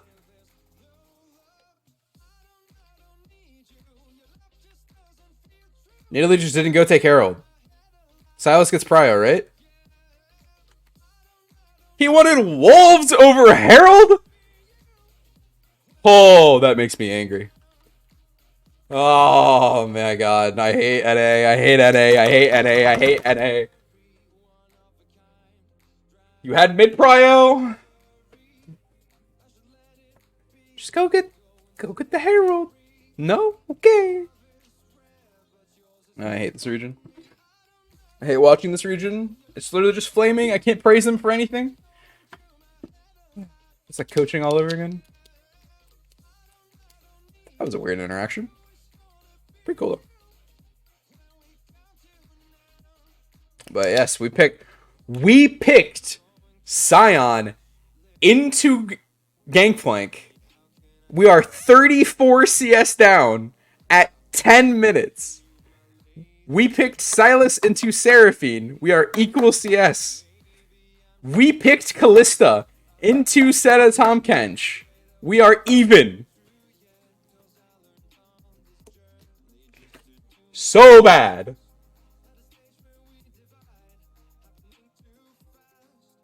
So bad. It's so bad.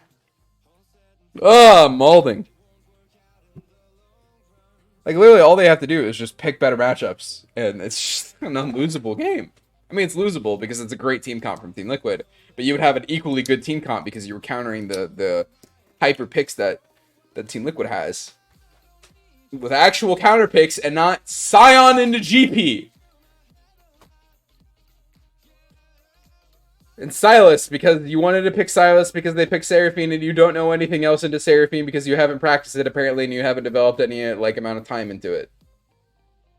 Like, let's go back to pick ban and look at things that are good into Seraphine, okay? Let's just go down the list. What's good into Seraphine here? Akali's really good into Seraphine. Amumu's really good into Seraphine. Annie's really good into Seraphine. Ashe is really good into Seraphine. Asol's really, really good into Seraphine. Bard's great into Seraphine. Blitzcrank's great into Seraphine. Braum is fantastic into Seraphine. Camille's pretty good into Seraphine. Corky's pretty good into Seraphine. Let's see. Diana's really, really good into Seraphine. I love Diana into Seraphine. Mundo's obviously fantastic into Seraphine. Echo's great. Evelyn's great. Cheapy's great. Gragas is fine. Hecarim's fine. Aurelia's great. Jarvan's fine. Jax is okay. Karma's fine. Kassadin's phenomenal. Katarina's pretty good. Kale's okay. Kane is really good. Kennan's really good. Kha'Zix is really good. Bud's okay. LeBlanc's okay. Leona's really good. Lux is really good. Malphite's really good. Ward's okay. Nocturne's really good. Nunu's really good. Pyke's okay.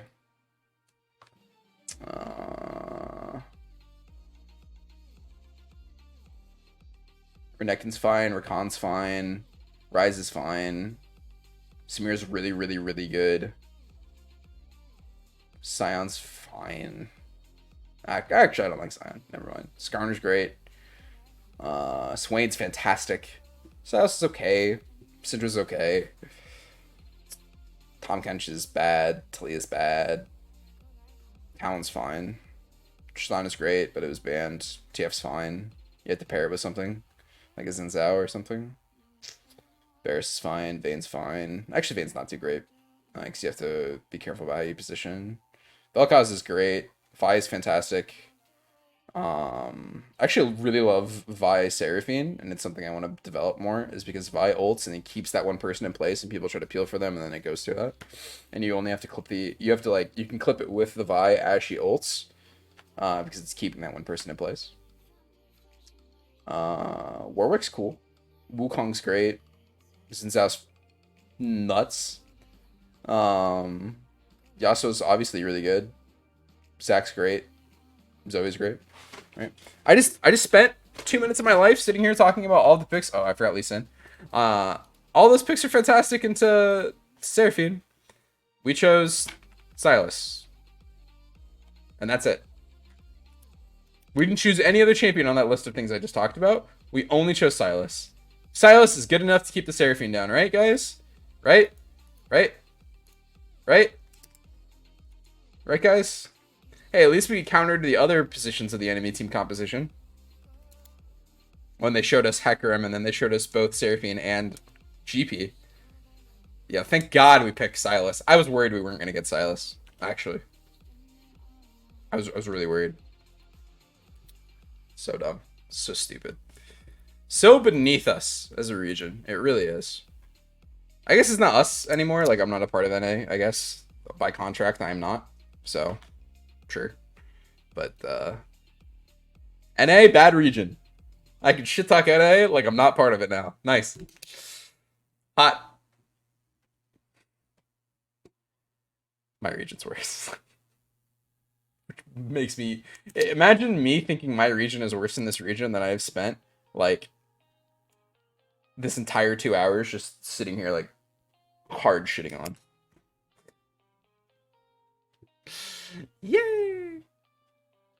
Like, I don't understand these drafts. I don't understand the player movements when you have these picks in the game. Well, that's full screen. That's not what we want.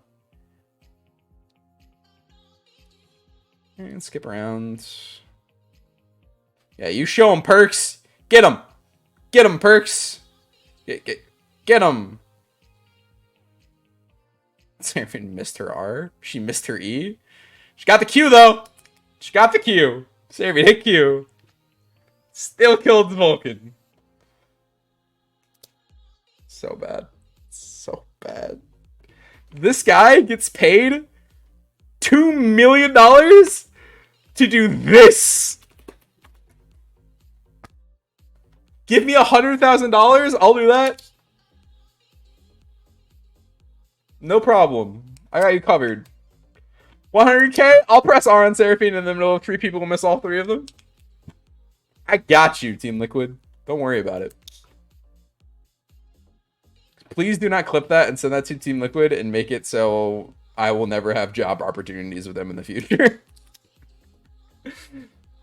That would be bad.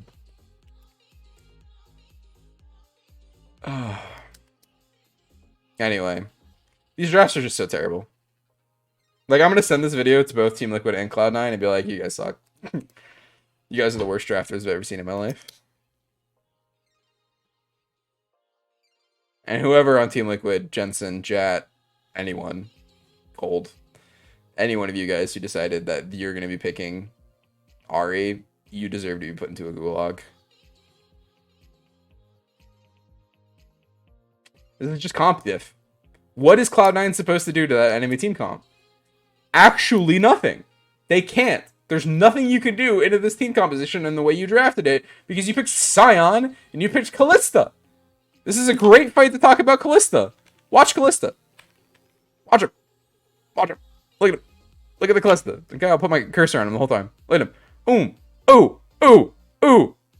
180 damage to Core JJ.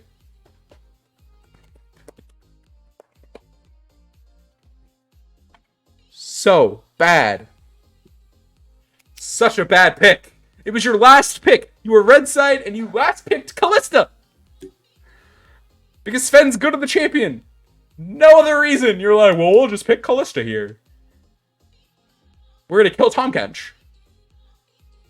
You didn't kill Tom Kench! God, I'm gonna die early because of NA drafts, man. I swear to God.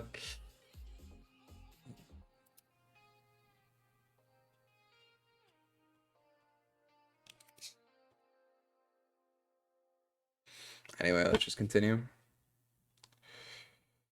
So, let's look at the map. What can Cloud9 do to win this game?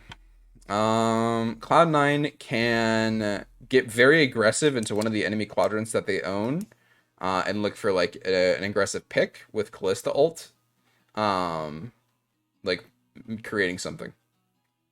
Callista ult and Rel together to create something or something. Here's out of end of the all fucking game. I mean, you could just go tier, like Gragas does then, if you were having that severe mana issues. And you shouldn't be queuing every single creep in the game, though. I would also go D-mats, midi dematerializers, if you're going for that. I'd also go Everfrost into tank. Or you could go Everfrost Cosmic into tank, if I was playing farming Leona with Senna.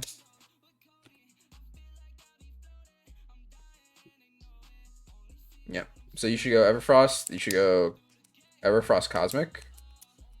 And go from there. Her AP ratio is, like, you're not solo killing people with Everfrost Cosmic, but you are doing, like, a lot of stuff with Everfrost Cosmic, and you're also having 50% cooldown reduction on Leona, which is really good. So, anyway. So, Cloud9 has to look really aggressively right now for a very risky pick. If they don't get it, they lose the game. Because of the draft comp diff. And I think it's really sad that no one's going to be taking ownership of this draft, right? Like, no one's going to be like, okay, yeah, like, this was my bad. Like, Nimte's Janus Viper's draft, like, Nimte's never going to hear anything about that. No one's ever going to yell at him for it except me, the enemy coach, right? Or, like, people that watch it, right? Nothing's ever going to happen to that guy because of how bad of a draft that was. That's all it is. It's so sad. And Rainover and Cold aren't going to have any responsibility for how bad this draft is. Everybody is going to publicly look at how bad, like, Fudge played this game. What do you want Fudge to do? He's playing Scion into Hecarim Gangplank. He can't go past the middle of the lane. He has a Nidalee, right? So maybe we'll be able to kill Alfari if he's playing out of position. Maybe, right? So he doesn't have something that can, like, really work with him to kill the GP like a Nocturne here. Or something. Instead he has a Nidalee. Again, let's just watch Sven do stuff in this team fight where he's autoing the entire time at 18 minutes. Look at him go. Look at him go. This team fight's going as good as it possibly can be. Wow. Really great blast pick, Cloud9. Such a bad pick. I just want to go to the game 3. Let's just go to game 3. I'm going to do what I want to do. There's not much more to analyze here. Cloud9 lost a draft. It's just such a bad draft. Okay, so Cloud9 gets Hecarim. Nice. Cloud9 also banned Seraphine because they finally admitted we don't want to pick Seraphine. We don't want to give you Seraphine, and they also banned away GP. So now we're going to see a lot more of a thorough draft. I really don't like the Gnar ban. Just pick any one of Gnar's counters like Irelia or some shit. I guess Fudge might not be able to play them. So you might be working with player restrictions, so maybe Gnar ban's fine. But I like the GP ban. I think Alfari's GP is very good. I think Jat is probably screwed a fuckload with Alfari on GP. So probably a good ban here. Tristan and Lucian, again, they probably know something I don't. Renekton, sure. I'm expecting, like, I don't know, like Udyr, Skarner, Lilia. Rel probably are the pickups here. Maybe something specific as well. Maybe Volbear, but here's the Udyr. And show me the Rel. Let me be a prophet.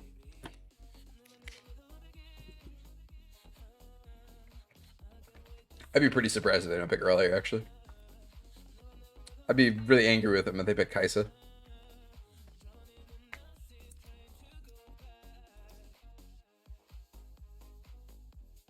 Oh!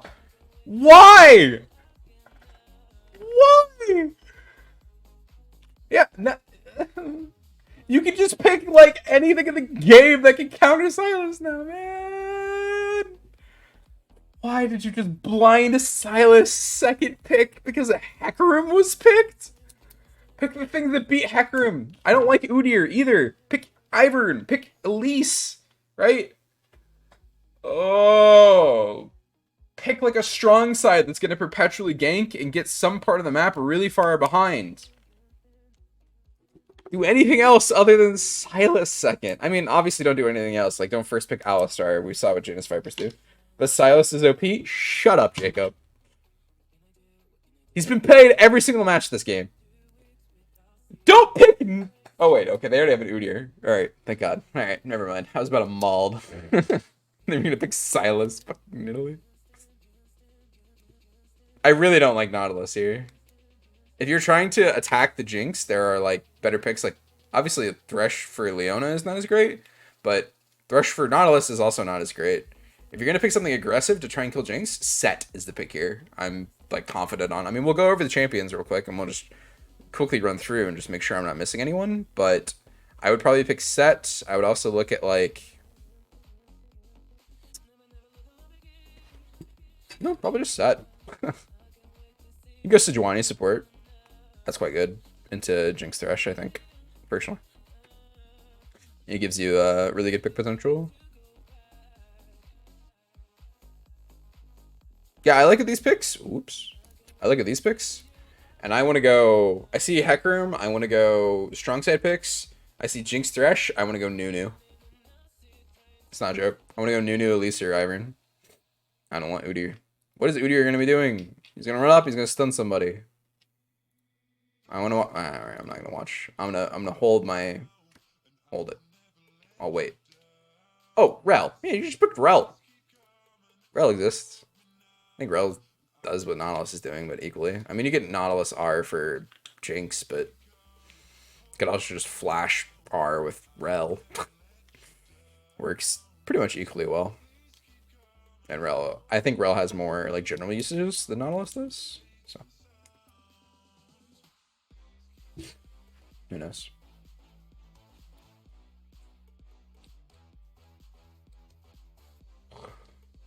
Sure, whatever. Nautilus Kai'Sa's fine. I just don't like seeing people ban Kai'Sa. I guess it's 11.5, so the 11.6 thing hasn't hit yet, so sure. It's a better ban. Stop banning Orianna! I beg you! You can literally watch my fucking camera shaking from me hitting my desk. Nocturne. That is a great ban. Thank you for banning Nocturne. That is a really good ban. Well done, Team Liquid. I can finally say something positive. Nocturne is a really good ban here. Out of like Nocturne and or Galio as bans here. Camille? Fine ban. You are not about to... Yes, that's way better than Ashe here. Don't do this to me! Stop! Stop! Please!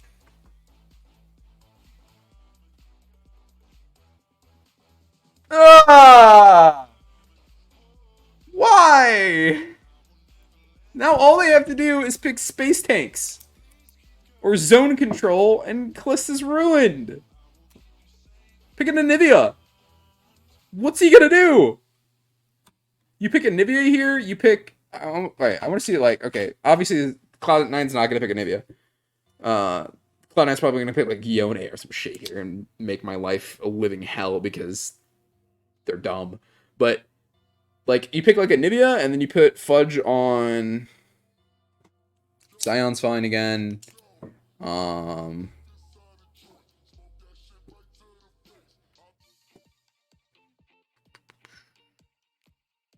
Lulu's really good here.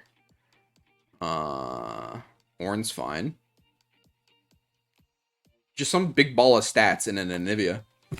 And Kalista can't play the game. Alright. Rise is similar to Anivia, but he doesn't have the slow. But, I mean, close enough, I guess. I guess they want to be able to duel the Silas a little bit better. But I like having the big AoE slow for Kalista. But, I mean, Rise is okay. Volibear top? Sure. I'm down. I don't like the fact that we're blinding Silas mid. That actually makes my stomach upset. 7 people in chat, no one's talking. Feels bad, man. I'm never gonna get affiliate. Disgusting. Sag.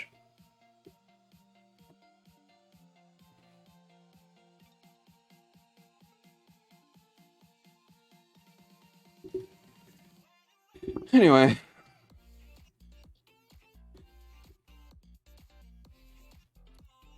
Let's see how we play this game. I'm gonna quickly... Both drafts look man. Both drafts looks awful.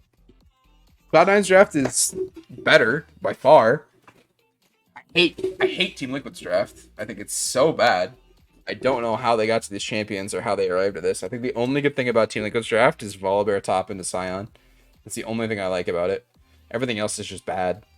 Like, really bad. Like, really, really, really bad. I don't like Team Liquid's draft at all. I like Cloud9's draft. I wish Perks was on Anivia, and I think it's way better because you have Anivia R for Kalista, as I said. I really don't like the drafts from Team Liquid, and I expect Team Liquid to lose this game because of draft difference. Let's skip ahead and see. Shocking! I have not watched these games.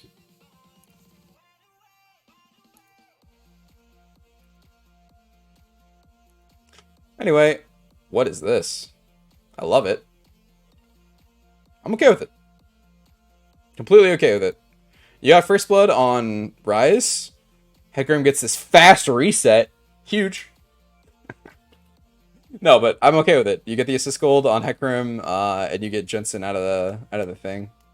And this is an okay teleport too, minion. I really don't like teleporting to minions often, but you're denying the minion with that, and you're in no threat of dying because you're not gonna go run at him or whatever. Let's see how that was set up real quick. So it's a Silas mid, so he's very, very exposed, especially into something like Rise. So let's see how they take advantage of this. They come from the right side at a really good timer, and they get the flash. And Jensen's flash got him a kill for his troubles. I love watching him smite this minion. He's like, well, I'm dead anyway. I'm gonna take my 14 gold and go home. That's cute. But yeah, that's favorable for Cloud9. This is just a draft gap, and I don't think that Rainover is a good coach and drafted correctly still. I think Anivia does everything Rice just did, but with an Anivia Q instead. Or an Anivia wall. After Silas flashes. And then scales equally as good as Rise does. So, whatever. My name's Fudge, and I like teleporting with half of my mana pool for a melee minion. And using my mana to shove the wave back into me with my higher mana costing ability. That's interesting. Sven put a second point into his Q. You can't see it because my Fuego banner's over it, but he put a second point into his Q instead of taking W at level 2. That's interesting. I think he wants the extra 25 range for rockets. I can get behind that.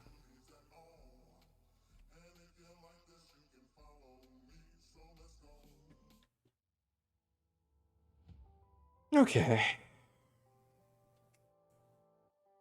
So what Team Liquid should be doing in this position is running at that dragon and taking it because you have all of the bot priority on the planet. You should skip wolves and do Drake.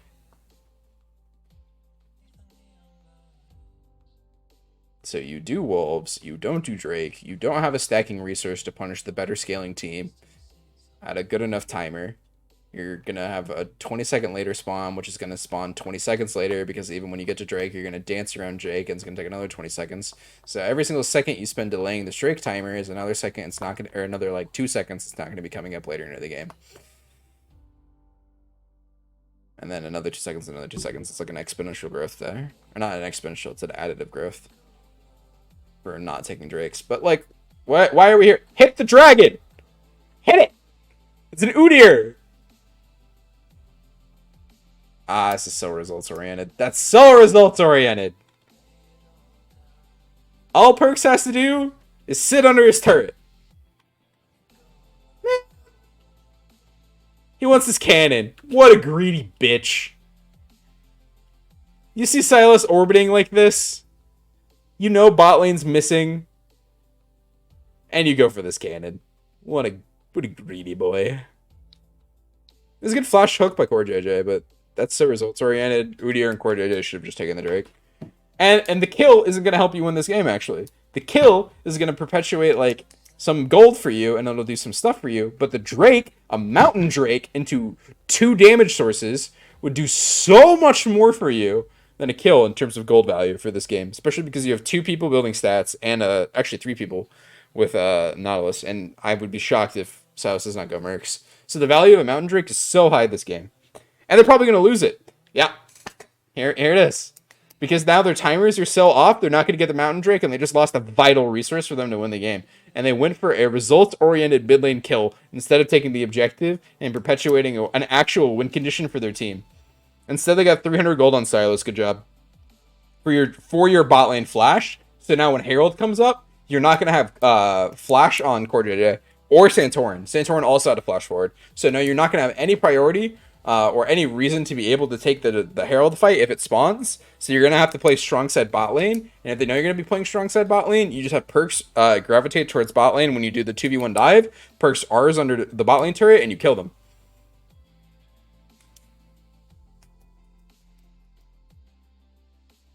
Okay, Jensen. Let's play Jensen. I like this play. You're cutting off the possibility of them matching you for this Herald play, and you're taking Perks out of the equation to meet them for the bot lane dive if Cloud9 went up for the Herald. I like the play a lot, actually. I think Cloud9 misplayed it and should have anticipated more. But, I mean, one thing I will say for certain is that the anticipation factor of League of Legends is the hardest part of League of Legends. Anticipating what your opponent's going to be doing next, both... What? What the hell was this?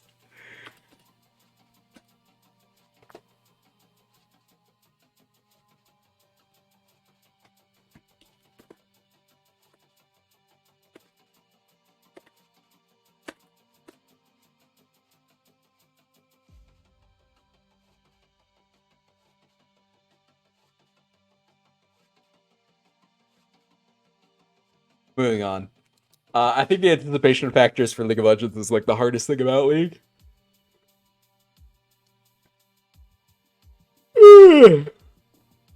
Excuse me. Anyway, I think anticipating what your opponent's going to be doing is one of the hardest things you can be doing in League of Legends ever. Tactical's flash here, which means Tactical's the weak side player now, so you have to kill Tactical in the next 5 minutes. If you don't kill Tactical, you're trolling, which... I mean, we saw how this ends up going. From a results standpoint, and from like a... Like looking at this game, even though Team Liquid is 1k up, I heavily favor Cloud9. Because they have a Mountain Drake. But we'll see what happens. I mean, we know that... I mean, I skipped ahead, and we saw that Cloud9 was up to 11-6, so a lot of what I'm saying here could be considered unsubstantiated claims. Or, like, not my own, like, mind talking about it, and me just taking guesses at how Cloud9 repairs this game. But I actually 100% favor Cloud9 because they have the Mountain Drake, and because they have the stats to go into it later in the game, into like a really poor damage spread on Team Liquid. I really don't think Alfari should be going Frostfire Gauntlet. I really think this is a Trinity Force game for the Volibear. I really don't like Frostfire Gauntlet, especially into Sion, because Sion's just going to beat your ass eventually. Anyway, like, even if you go Frostfire, if you go Trinity, you can try and keep him down, get really good trades, and try to kill him. But we'll see, we'll see, we'll see.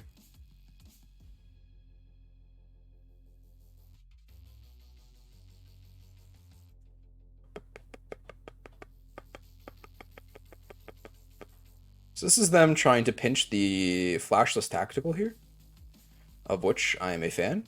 Oh, what was that hook? That was the most bullshit. I mean, it hits, so it deserves the hit. But you can literally watch it change trajectory. You can literally watch it hit and then snap. Look. Like, he's walking into it, so it should hit. But I also don't think taking heal into Thresh, Jinx, Rise, Fear from Blabber is correct. Why would you ever go heal here? I mean, you might be trying to win the 2v2, but, like, even then, cleansing a Jinx slow or a Jinx trap or a Thresh hook is way better than heal. So I really don't like heal here on tactical either.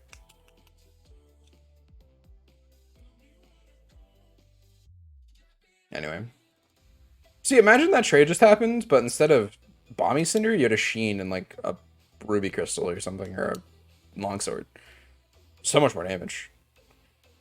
Fudge takes like another like 310 damage in that trade, and while you have like 200 less HP, depending on what your purchase is, who cares? Trade's still very winnable for you, and you have the extra sustain healing. Well, this was good. I mean, I talked about how they needed to visit tactical again after they blew his flash like that. And they did. So now you're equal gold as the better scaling team with the Mountain Drake. Pretty good. I love playing Scion and tank Hecarim and having a Mountain Drake. I also love putting Herald down here instead of moving my Udyr and my Silas and maybe even my Nautilus topside, diving the Fudge and getting first turret gold on Volibear or Silas and perpetuating a lead. Yeah, that's what I like to do. I just like to get 320 gold on 2 characters. That's how we use Heralds in this region,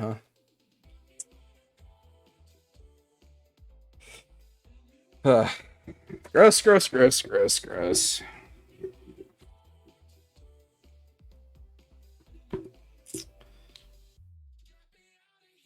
Well, it seems like it looks like they're preparing for Drake. Should be doing it on spawn.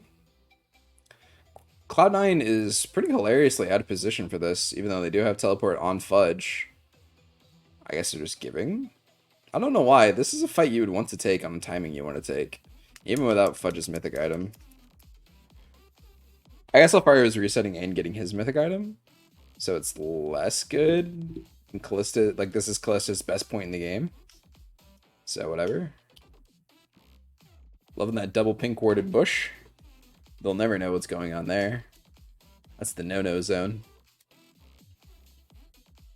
They'll walk in, they'll see that first pink, they'll be like, alright, we'll clear this pink, and then they won't clear the second pink, because they won't expect there to be 2 pinks. Genius. I'm sure it's just an accident.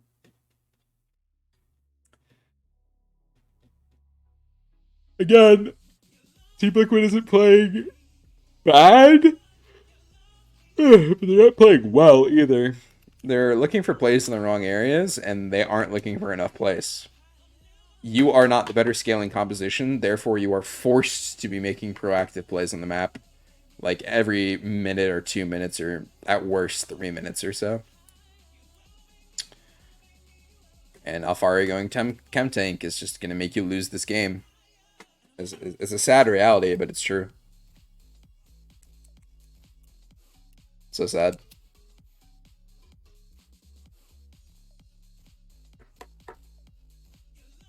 If your team finds yourself in this position where the enemy team has Rise, Jinx, and like 2 really good front lines, utility, and one of the front lines is really good disruption, you just have to start making plays if you aren't like that comp repeated back at you. So if you aren't a tank and then a disruption tank and then a utility and then 2 scalings, if you don't have that comp or a comp similar that can defeat that comp, which Team Liquid's comp cannot defeat this comp if it goes to 32 minutes, then that's what you're stuck at. And especially can't defeat it if Alfari's not going to be doing any damage. Like, I would love to see Alfari going Trinity Cleaver here, actually. I think Trinity Cleaver is the play. You could also look at like Trinity Nasher. I've seen Trinity Nasher do well. But I think Kleber makes more sense into the Giga Armor tank that Fudge will be, and it helps your Callista to do a lot more damage. Because Rend as a big flat number is a lot worse with like higher armor values, obviously, but on a character like Scion, it's even worse. Because of how the percentages work for flat damage versus percent damage. Flat damage hates flat damage obviously does not like big armor, whereas percent damage doesn't really care if your armor is really big. It's still going to be doing its like percent value, and yes, that'll get reduced by armor, but it's not like equivalent to what flat damage is getting reduced by. Basically, that's what I'm trying to say. Mathematically, it's minuscule and minimal in difference, but it's enough to consider. And I would be going Trinity Kleber on the Volibear here, and then or you don't have to go Chem Tank Udyr. You could do like Trinity Qmax Udyr here instead of this Rmax me clear my jungle, me lose the game Udyr player, right? Like there are ways that Team Liquid could have won this game from this draft and from the way they play it, but they're just going to keep perpetuating like the metagame nonsense and not like critically thinking to themselves about how they could be winning this game. Instead, they're just going to perpetuate the same sort of style and play that they keep seeing other teams do across the world, and they're going to keep doing it over and over and over and over and over again until it doesn't work and they lose at international stages. And this is just the sad fact. This is just the reality of it, and it's so depressing to me because I really want to be a head coach in one of these teams with these players because these players have the potential. I mean, like, Jensen does get paid $2.2 million a year because he deserves it. Like, he's a great player, is what I'm trying to say. And you get the guy tools and you teach him the right way to play the game in terms of a macro sense. And you teach them all how to play the right way in terms of a macro game. And you're living life, baby. And, this is a team that could compete mechanically. I mean, as long as Santorin's eating the right target.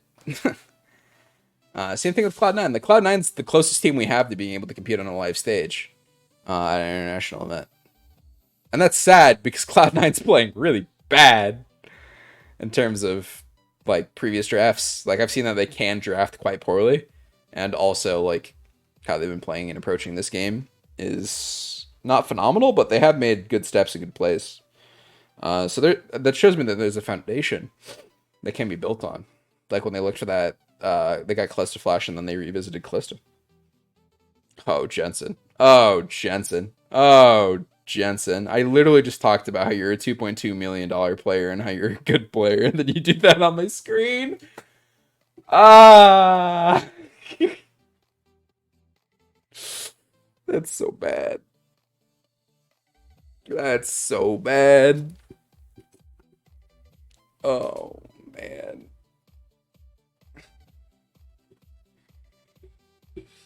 Oh, buddy. I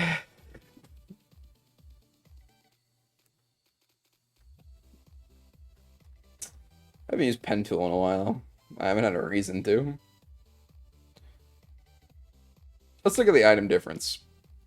So we want to look at this versus this.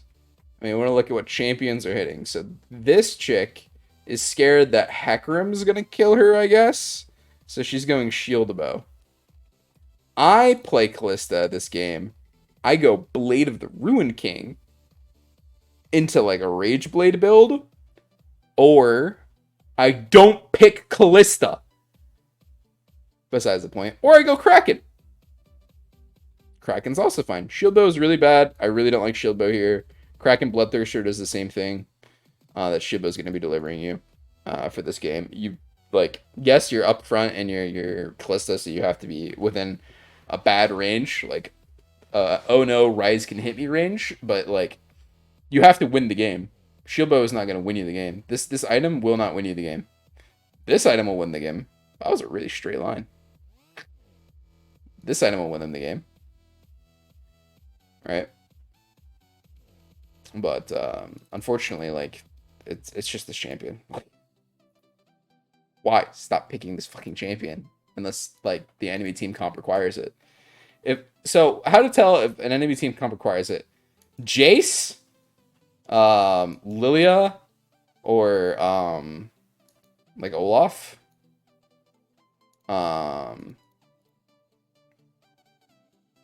Yone. Pretty much any AD carry. And then some form of like melee aggression or basically not an enchanter.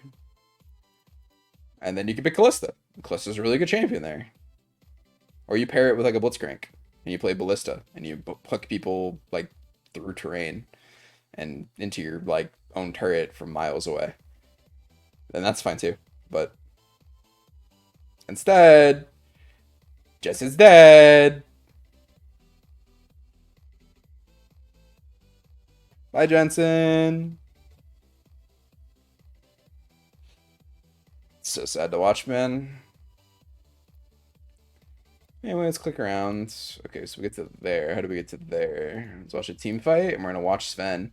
Now, you may be wondering, didn't we already hover our cursor over like Sven and watch him go around on Callista? Why are we doing this again with Tactical? Well, it's to reiterate a point. We're gonna put my cursor over Tactical, and we're gonna watch how much damage Tactical can do in this comp. Look at him. Look at him. Ooh. Alright. We're at like 200. We're at like 300. Okay, he was able to kill Sven by flashing into 4 people. And this is the best AD carry in NA, by the way. He was able to kill the 2 HP Sven because, first of all, I want to figure out how Sven got in this position. Okay, so Alfari's on the side. Oh, he trapped. Okay, this is Sven's fault. Sven should have trapped here, not here. Yes, Alfari's going to R over, but you're going to force him to R over and not on top of you. And we also just completely cut off our Jinx from the backside and completely like let them have to dry. That was pretty bad by Cloud9 in terms of how to play a team fight. But Sven still almost lives, and it forces Tactical to have to flash auto attack. That wasn't because Tactical was on Callista though. Like any AD carry in the game can do that. So if you look at what actually Callista brought to this team fight, I'm looking at like, I don't know, like 500 damage. And also, I mean, like, it's not so bad because Rise just went completely untouched. So, yeah, whatever. Is that the Mandalorian? Can I have damage? Can you show me what damage did, like LCK does, after every single team fight? That'd be really nice to prove my point that Callista's a god-awful pick. Please?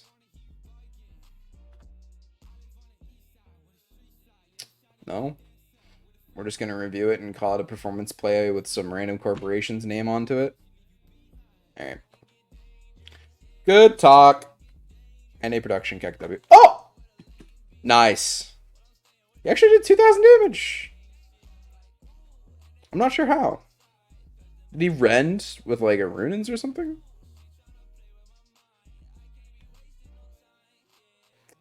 Alright. 2 autos, 3 autos, 4, 5. He's... Oh, he got to Blabber. And Sven.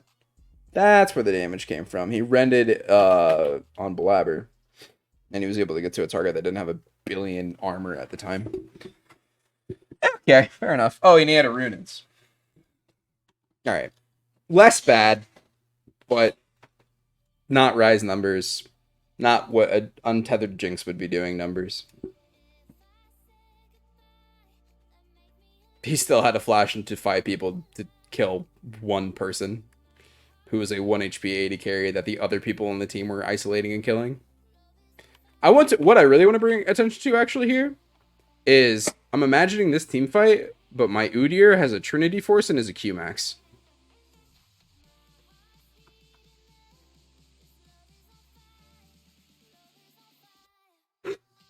And isn't playing like that. Sitting up to get my chair up. Anyway.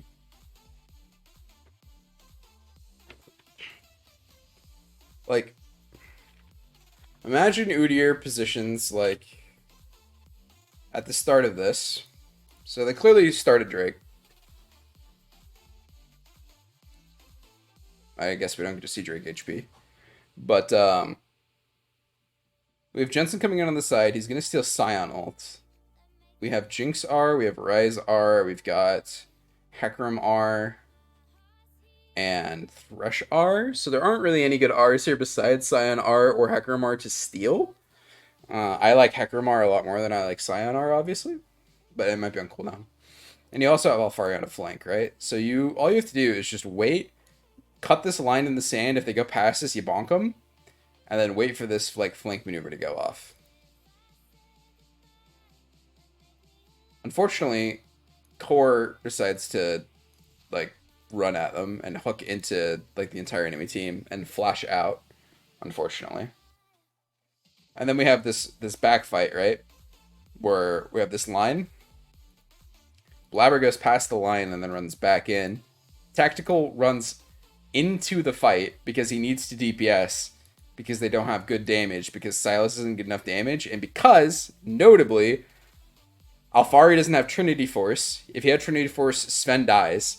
Or Udyr could have repositioned and like they could have just killed a Blabber and played front to back. Like imagine, I guess you don't need the Trinity Force Blabber. Like Blabber can go count tank, but R-max. But I want to imagine the world, right, where we isolate Blabber with Udyr. This is a Trinity Force and, whatever else items, some stats on Alfari onto this Jinx here. You just watch Alfari. I'll put my cursor on him.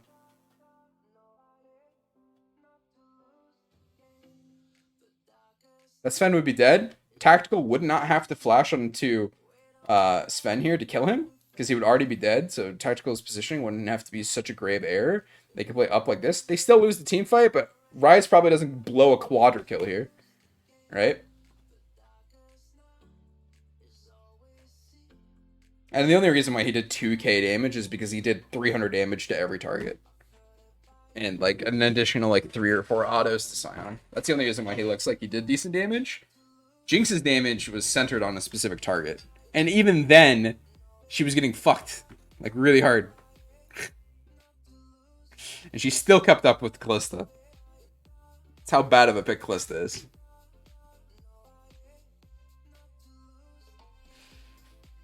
But yeah, I really don't like this dead man's count tank coming out from the Volbear here. I think Trinity Force is way better. This is good. This is a good look.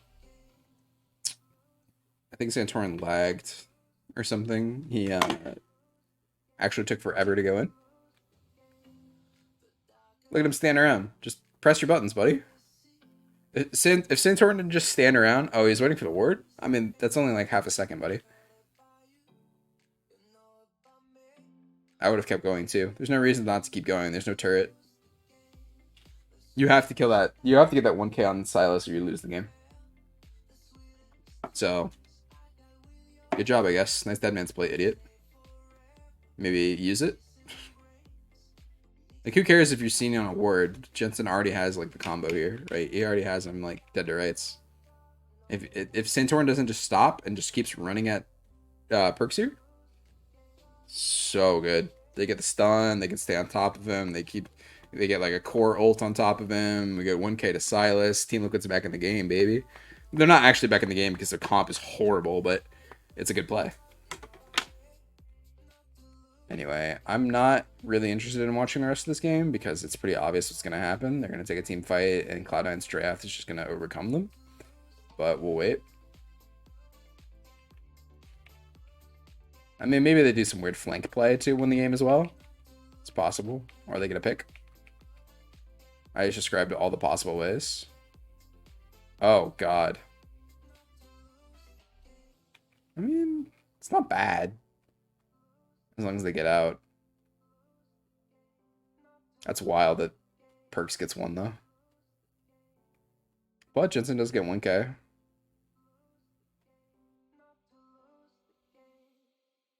But they trade 1-for-1, and they Team Liquid lost their jungler, which is so huge. Because Perks has TP. So they can, like, stagger mid-wave. clear like topside quadrant vision around Nash, and then just take Nash like 15 seconds before spawning because they'll have Rise TP if they wanted to. I guess they didn't want to. Questionable. Team Liquid's doing the thing that I think they should do, which is just sitting in a bush and going to go get a kill. But Cloud9's like seeked for it, sought for it. Yeah, Blabber can just stay on this thing forever. Yep, and Sven just gets to sit here in space. Yep, and just watch Tactical not do anything this fight. And watch Sven do so much work. I want you to think about the previous draft and the previous game that Team Liquid had, I think. Team Liquid won last game. If Cloud9 played Jinx last game instead of Callista, this same thing would have happened, but for Cloud9, and they would have won 3-0 in the series.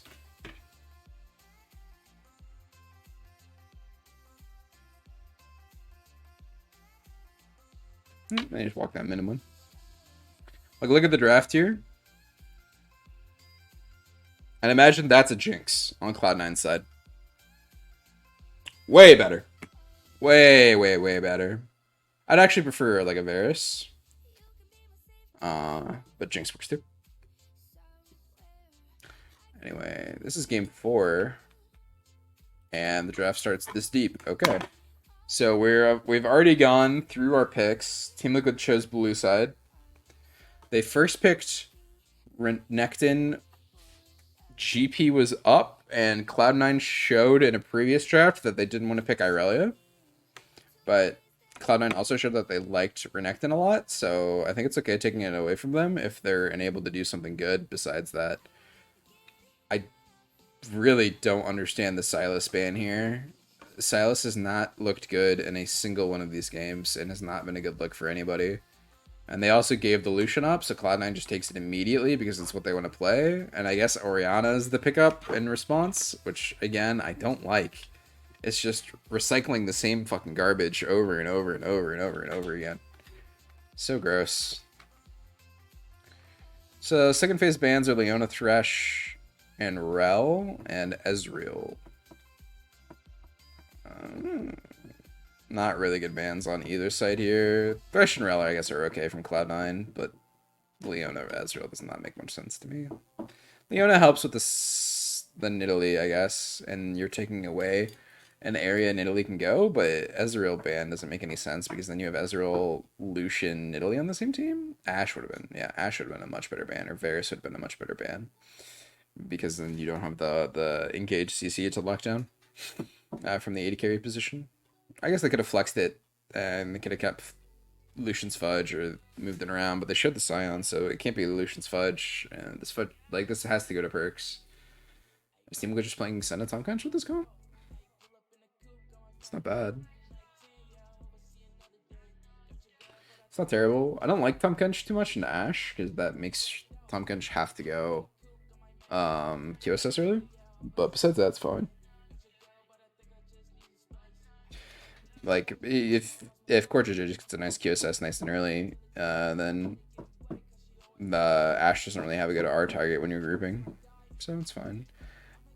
Taunkench Jinx is interesting here. I like it more than Senna because you actually have Tank Shred for Scion and you have enough range still, even though it's not like Senna, to hit the Lucian.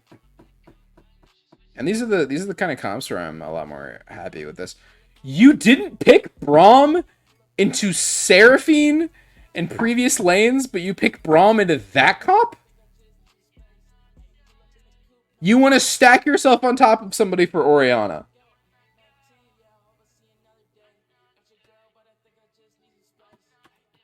Whatever. I'm done caring.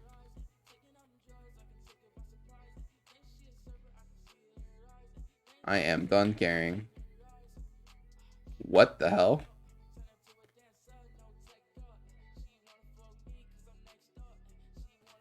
Jensen, what are you doing, Oni-chan?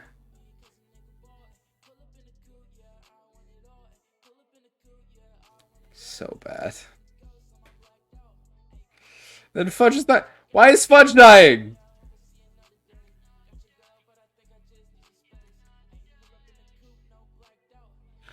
Wow, NA's LPL aggression is really coming out today, guys. Keck W. It hurts my brain. It hurts my brain so much to think about. I'm just gonna look at my phone for a moment. Don't mind me. All right. That's so bad. Why is Fudge dying over there? God. You're just checking Pixel for fun? Why? Why? You have a ward already. What? Is he taking this quickest route to make sure that he's there for the team fight? Wait. Oh my lord. I didn't see that. He almost killed Santorin because Santorin ran over and started the red buff. That's so funny. Holy moly. That's so bad.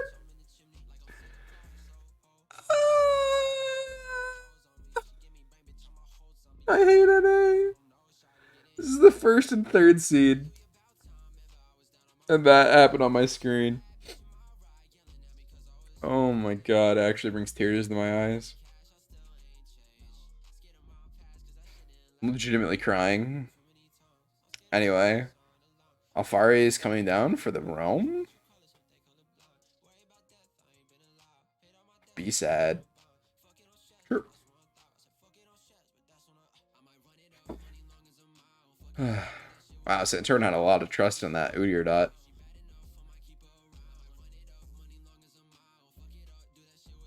Alright, so I'm going to go over builds real quick. Alfari should very clearly be going either Stridebreaker or Gordrinker this game. Bork into stuff is fine because he's not tier 1 tank. He's 1.5, so sure. But I would prefer Gordrinker or Stridebreaker. Stridebreaker is obviously better, so you can keep the Lucian, Nidalee, and Ashe down. Udyr, Chemtank's fine. I want Ludens out of Jensen this game because you have 3 very squishy targets just burst. And killing Fudge is Tactical's job, not your job. Tactical should be going Kraken. Core JJ, there's a lot of different items Core JJ could go this game. I think Locket makes the most sense. Or Shirelias. Shirelias would also probably be pretty good here. Because Alfari, Santorin, Jensen, and Tactical all auto-attack if they can. And the extra movement speed to get your Tactical and Jensen into the fight from Santorin's engages are pretty good. So I'd like to see Shirelia's QSS from Core JJ here. And then Fudge, Chemtank, or Frostfire I think is fine. Sunfire I think is bad. Just in general. Especially on 11.5. Labber should go. Everfrost is fine here, I think, actually, because you're going to be able to lock down Alfari for your carries to kill. Perks should go. Probably Kraken, Navori, Quick Blades. That would be really good in this game with like an Essence Reaver as well. I would love to see that build from Perks. Sven should be going Kraken. Shield Bow makes no sense to me here. Because you have a Braum standing in front of you the entire time. And Braum should just go lock it. No reason to go anything else. Runes all look good. I don't see any rune that doesn't make any sense to me. Yet I wish my region would just play Tom Kench and Braum and just farm bot lane the entire time. That'd be nice. Huh.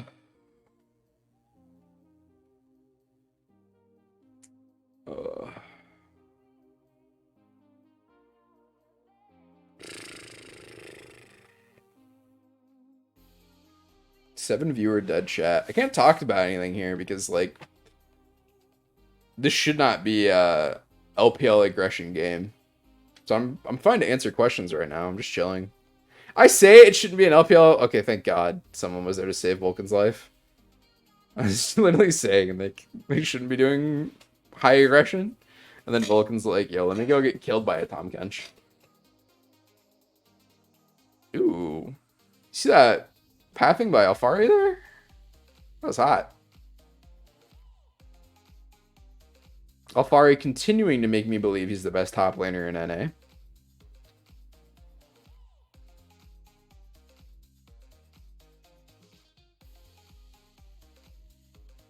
I don't know who the best jungler in NA is. It's unfortunately probably Blabber or Spica. I don't like saying that out loud. Best mid laner is probably Jensen or Perks, but they're both really bad. In terms of like versus international mid laners and how they'd be playing into them. Really not a fan of that. Tactical's the best AD in the region. I don't think there's a close second. Sven is the close second. And I don't think it's close. I think Tactical's a better AD than Sven has ever been. And then of course Core is the best support. Just on average. I think the most overhyped players this season for NA has been... Hold on. Okay. Big fan. Alright, I'm not a big fan of Jensen's not going to flash auto attack him. Alright, so we committed all this. He does not have flash. All Jensen has to do is flash auto here. No, he doesn't. You're like Alfari's tanking the turret. You're not going to kill him. Alfari's trading his life for nothing. He's losing the entire top wave. I'm sure Alfari is just mauling. That's so sad. But he proved my words immediately. Like, better mid laners flash auto attack that Lucian there every time. Like, Knight's always flash autoing there. Chobi's flash autoing there even. Chobi's known as the farm lord of Korea. You know, welcome to the rice fields, Korean player. And, like, even he flashes for this auto attack here. Look at this. So sad. He flashes for that auto attack, and then like you can kill Nidalee if Nidalee gets aggressive because you have a Tahm Kench right there. It's just so sad. So sad to see. Oh, Alfari, buddy, what are you doing? That was a good stun, actually. I was worried he was going to get super greedy to getting it on Nidalee here. But he's a flashless top laner, and his wave bounced, and no one helped him. So guess what happened? He died. Why are we panning at that? Is there a pink ward in there? No, there's no pink ward in there. Why did we pan to that bush? Stop. What just happened?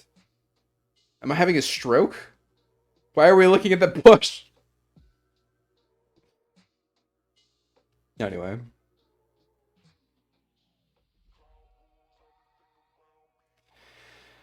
How Cloud9 wins this game is they continue to make Team Liquid look like a bunch of clowns in a clown car, driving around North American third seeds,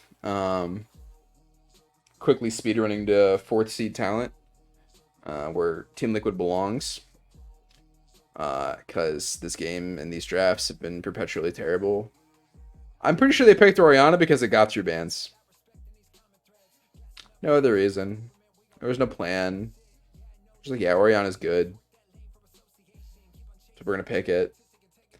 You would expect better than this from NA, right? Like a major, like one of the supposed 4 major regions. Please kill him. Thank you. Good job, Santorin. You're already doing better than Broxy did last year. You ganked before 10 minutes. And you're on a champion that deserves to farm instead of Lee Sin. Good job, Roxa. Good job. Or Santorin.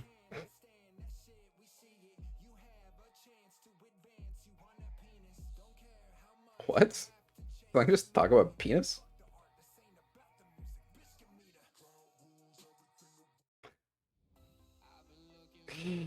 That's a song, alright. Sorry. I'm gonna repeatedly keep showing my DMs with Gianni on stream, so people can see our relationship. Uwu. Gianni admitting his love for me in our DMs.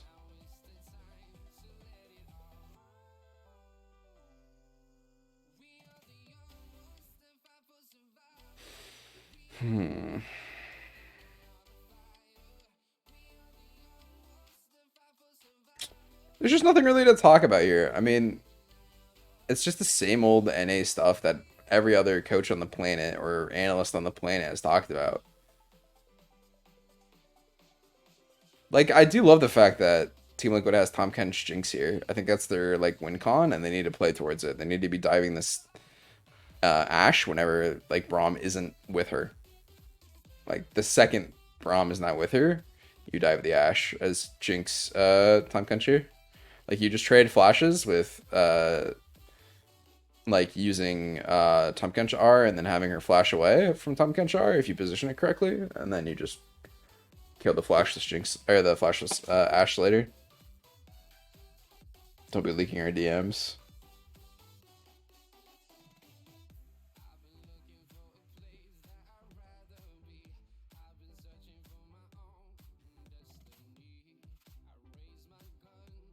Get myself back up so I'm not full lounging.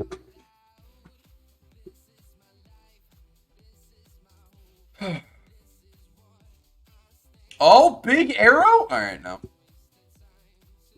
That was the most exciting thing that's happened in 11 minutes. I was gonna take notes, maybe learn from this. There's nothing to learn from this, man. It's literally only critique. Does that mean I'm, like, the best coach in North America, or what? Like, the drafts are mediocre. I mean, the Jinx is good here. I said it before. Jinx, Tahm Kench is good, but we're picking Udyr because Udyr. We're picking Nidalee because Blabber. We're picking Renekton because Renekton. I mean, there's no thought into these picks. There's no concept. There's no attempt at a identity. You're not playing a strategy. You're not playing a team comp. Not liking Everfrost Leo so much. Felt much weaker than Frostfire. Interesting. I mean, it's not supposed to be doing damage.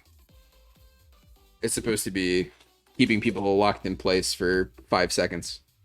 You go like E, Q, Everfrost R, or E, R, or R, E, Q, Everfrost. Actually, you should be trying to Q at the beginning of that combo and mixing Everfrost in the middle of it so your Q is coming back off cooldown. So you could theoretically get to 6 seconds of CC. There's actually AP ESBU die instantly. I mean, if you go Aftershock with Leona W with AP ratios, yeah, I don't see how you die instantly as Leona with like an Aftershock and W max. That doesn't make any sense to me. Well, if it's a Darius, yes, the guy who does 1 billion shrew damage. If you're sitting there hitting him and he has a bunch of tenacity if he's a good player. Yes, you're right. That's probably a counter pick to Leona Senna.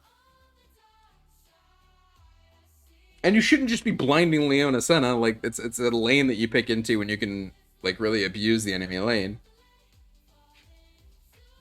Yeah, maybe that's it. Yeah, maybe that's it, Gianni. Try queuing first on Leona.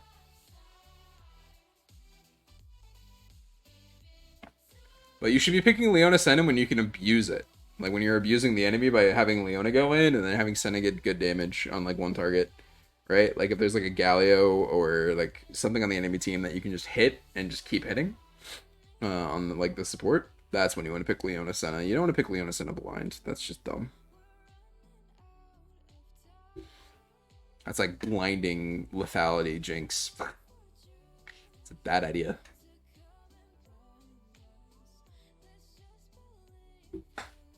Anyway, I might just play League of Legends or something because I thought there was going to be a lot more content here. And I mean, I'm still going to post the stream on my YouTube channel tonight, but did she just Everfrost? Blabber? Whatever. I'll probably just play League or Hearthstone or Magic or some shit after this. Just because, like, what are we learning? We're learning that NA sucks. And that's so disheartening because this is like the career path for me. It's either this or I get to live the dream and have a JPL team take me like 2 or 3 years from now. If that's what like happens. I mean, maybe I stick with Fuego the whole time. I'm totally down to stick with Fuego for years to come. As long as like we keep growing together and whatnot. Yeah, tactical? Wait, somebody save tactical. He doesn't have a crack and he can't hurt this man. Someone save our boy. I don't know. I might just post this on YouTube now. Instead of just continuing the stream. Who knows?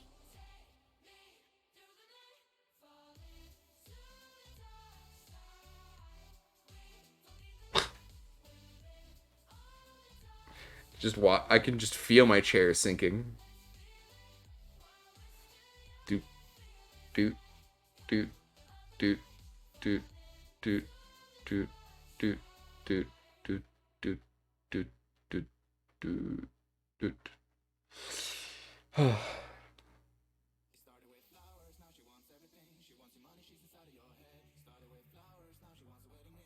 Tom Kench doesn't have a QSS first item, so he's dead to an Ashar. Alfari ditched his entire team.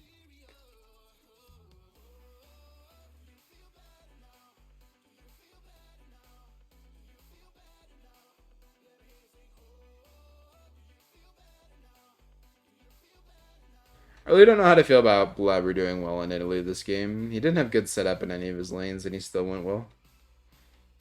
And I think it's just because we put Santorin on Udyr and he just ran around the map a bunch and we had Alfarion Renekton blinds for no reason. Like, Renekton is not that good of a champion, I swear to God. Am I dumb? Stop chasing. Stop chasing. Stop chasing. You got the flash. No.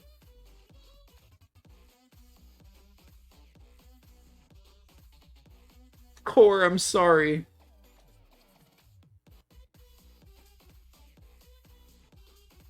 It's so sad. Ugh.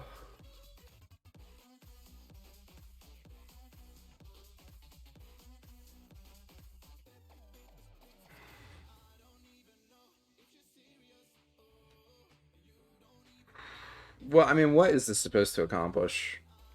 This game. I mean, like, I haven't been putting any content and I haven't been putting any real commentary into this match because, like, it's so bad. If Cloud9 does this draft into another team and on the international, like, stage, they're just going to get obliterated. Because they're going to play a Lucian counterpick, they're going to pick a Sion counterpick, they're going to pick anything that's good into Nidalee, and Nidalee doesn't have setup anywhere, so players are going to play like Nidalee doesn't have setup. They're going to pick on the Nidalee. It's just, like, the only good thing about Cloud9's setup here, or Cloud9's draft, is Braum Ashe to pick on Tom Kench. And vice versa, the Ashe. So. But I don't think you can play Tom Kench without Tom Kench farming, I'm going to be completely honest.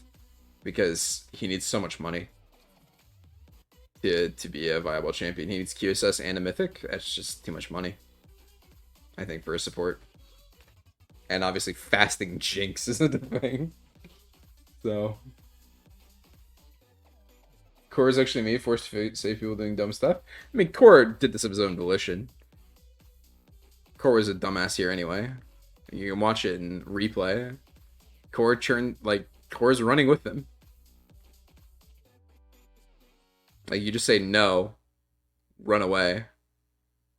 And then Santorin flashes in anyway. And Jensen R's, you know, air molecules. So sad. Actually, just the saddest thing I've ever seen. It's this series. It's so bad.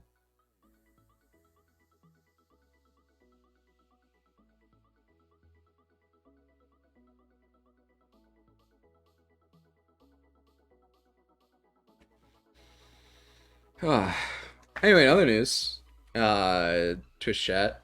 I've been talking with this girl. I won't say her name yet, but it's going good. I like them. If they asked me right now to go on a date, I would say yes. I think. Like, they're pretty cute. I'm not gonna show a photo. But like, maybe I could talk about some stuff in our DMs. One. Okay, we talked about, I was talking about how I had salmonella poisoning recently. This is just more stuff we've watched, so I'm not gonna even talk about this. But, this is gonna be in the pod that I upload on YouTube, but whatever. I talked about how I had time to finish She-Ra Princesses of Power, which, by the way, really good show, Twitch chat. And she's like, oh my god, I love that show. And I was like, nice. And we talked about, or I talked about like some character arcs that happened, and she talked about how like one character was like her spirit animal. And then we like really got into that conversation, and we found out that we have a lot of like the same interests in that regard. And there's the scene where two characters kiss in She-Ra, and it like gives me life. Like, I'm so happy that it happened, and it makes me so happy to watch. And we were both just like gushing over like that scene. I don't know, chat. It's just nice. It's wholesome. And then we talked about how like we haven't been able to talk to each other like frequently because I coach at night and they have like school and work. And so our like times where we're kind of available to talk is like significantly different. And then we were both like, yeah, it's totally fine. We understand that we're doing our lives and doing our careers and such. Like, we shouldn't have expectations to like have to talk to each other 24/7. I'm like, oh my god, it's so mature and we're still talking about like cartoons. It's so nice. Gianno's not listening to me. Go figure.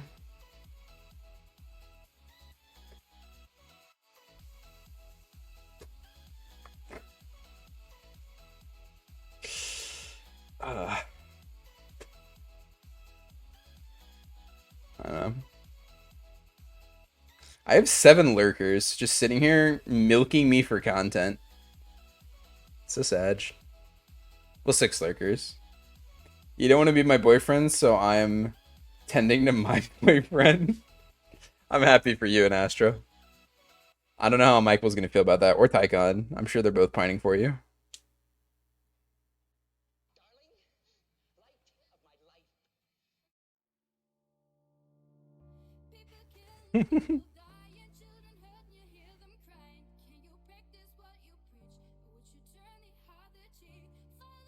Yes! Kill the Nidalee!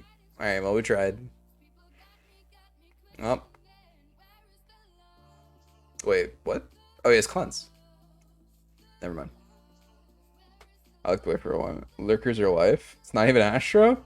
Disgusting! You're cheating on Astro? What's wrong with you?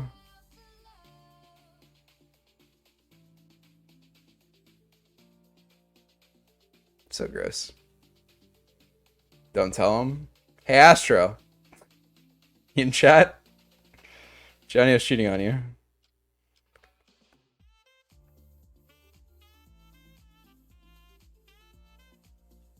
I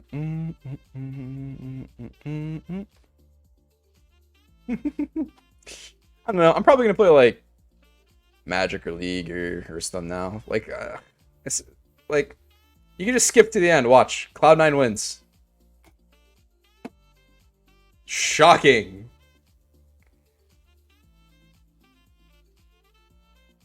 Who could have assumed that Cloud9 was going to win this game because Team Liquid picked picks because they're good as like individual champions for solo queue and not like in a team environment?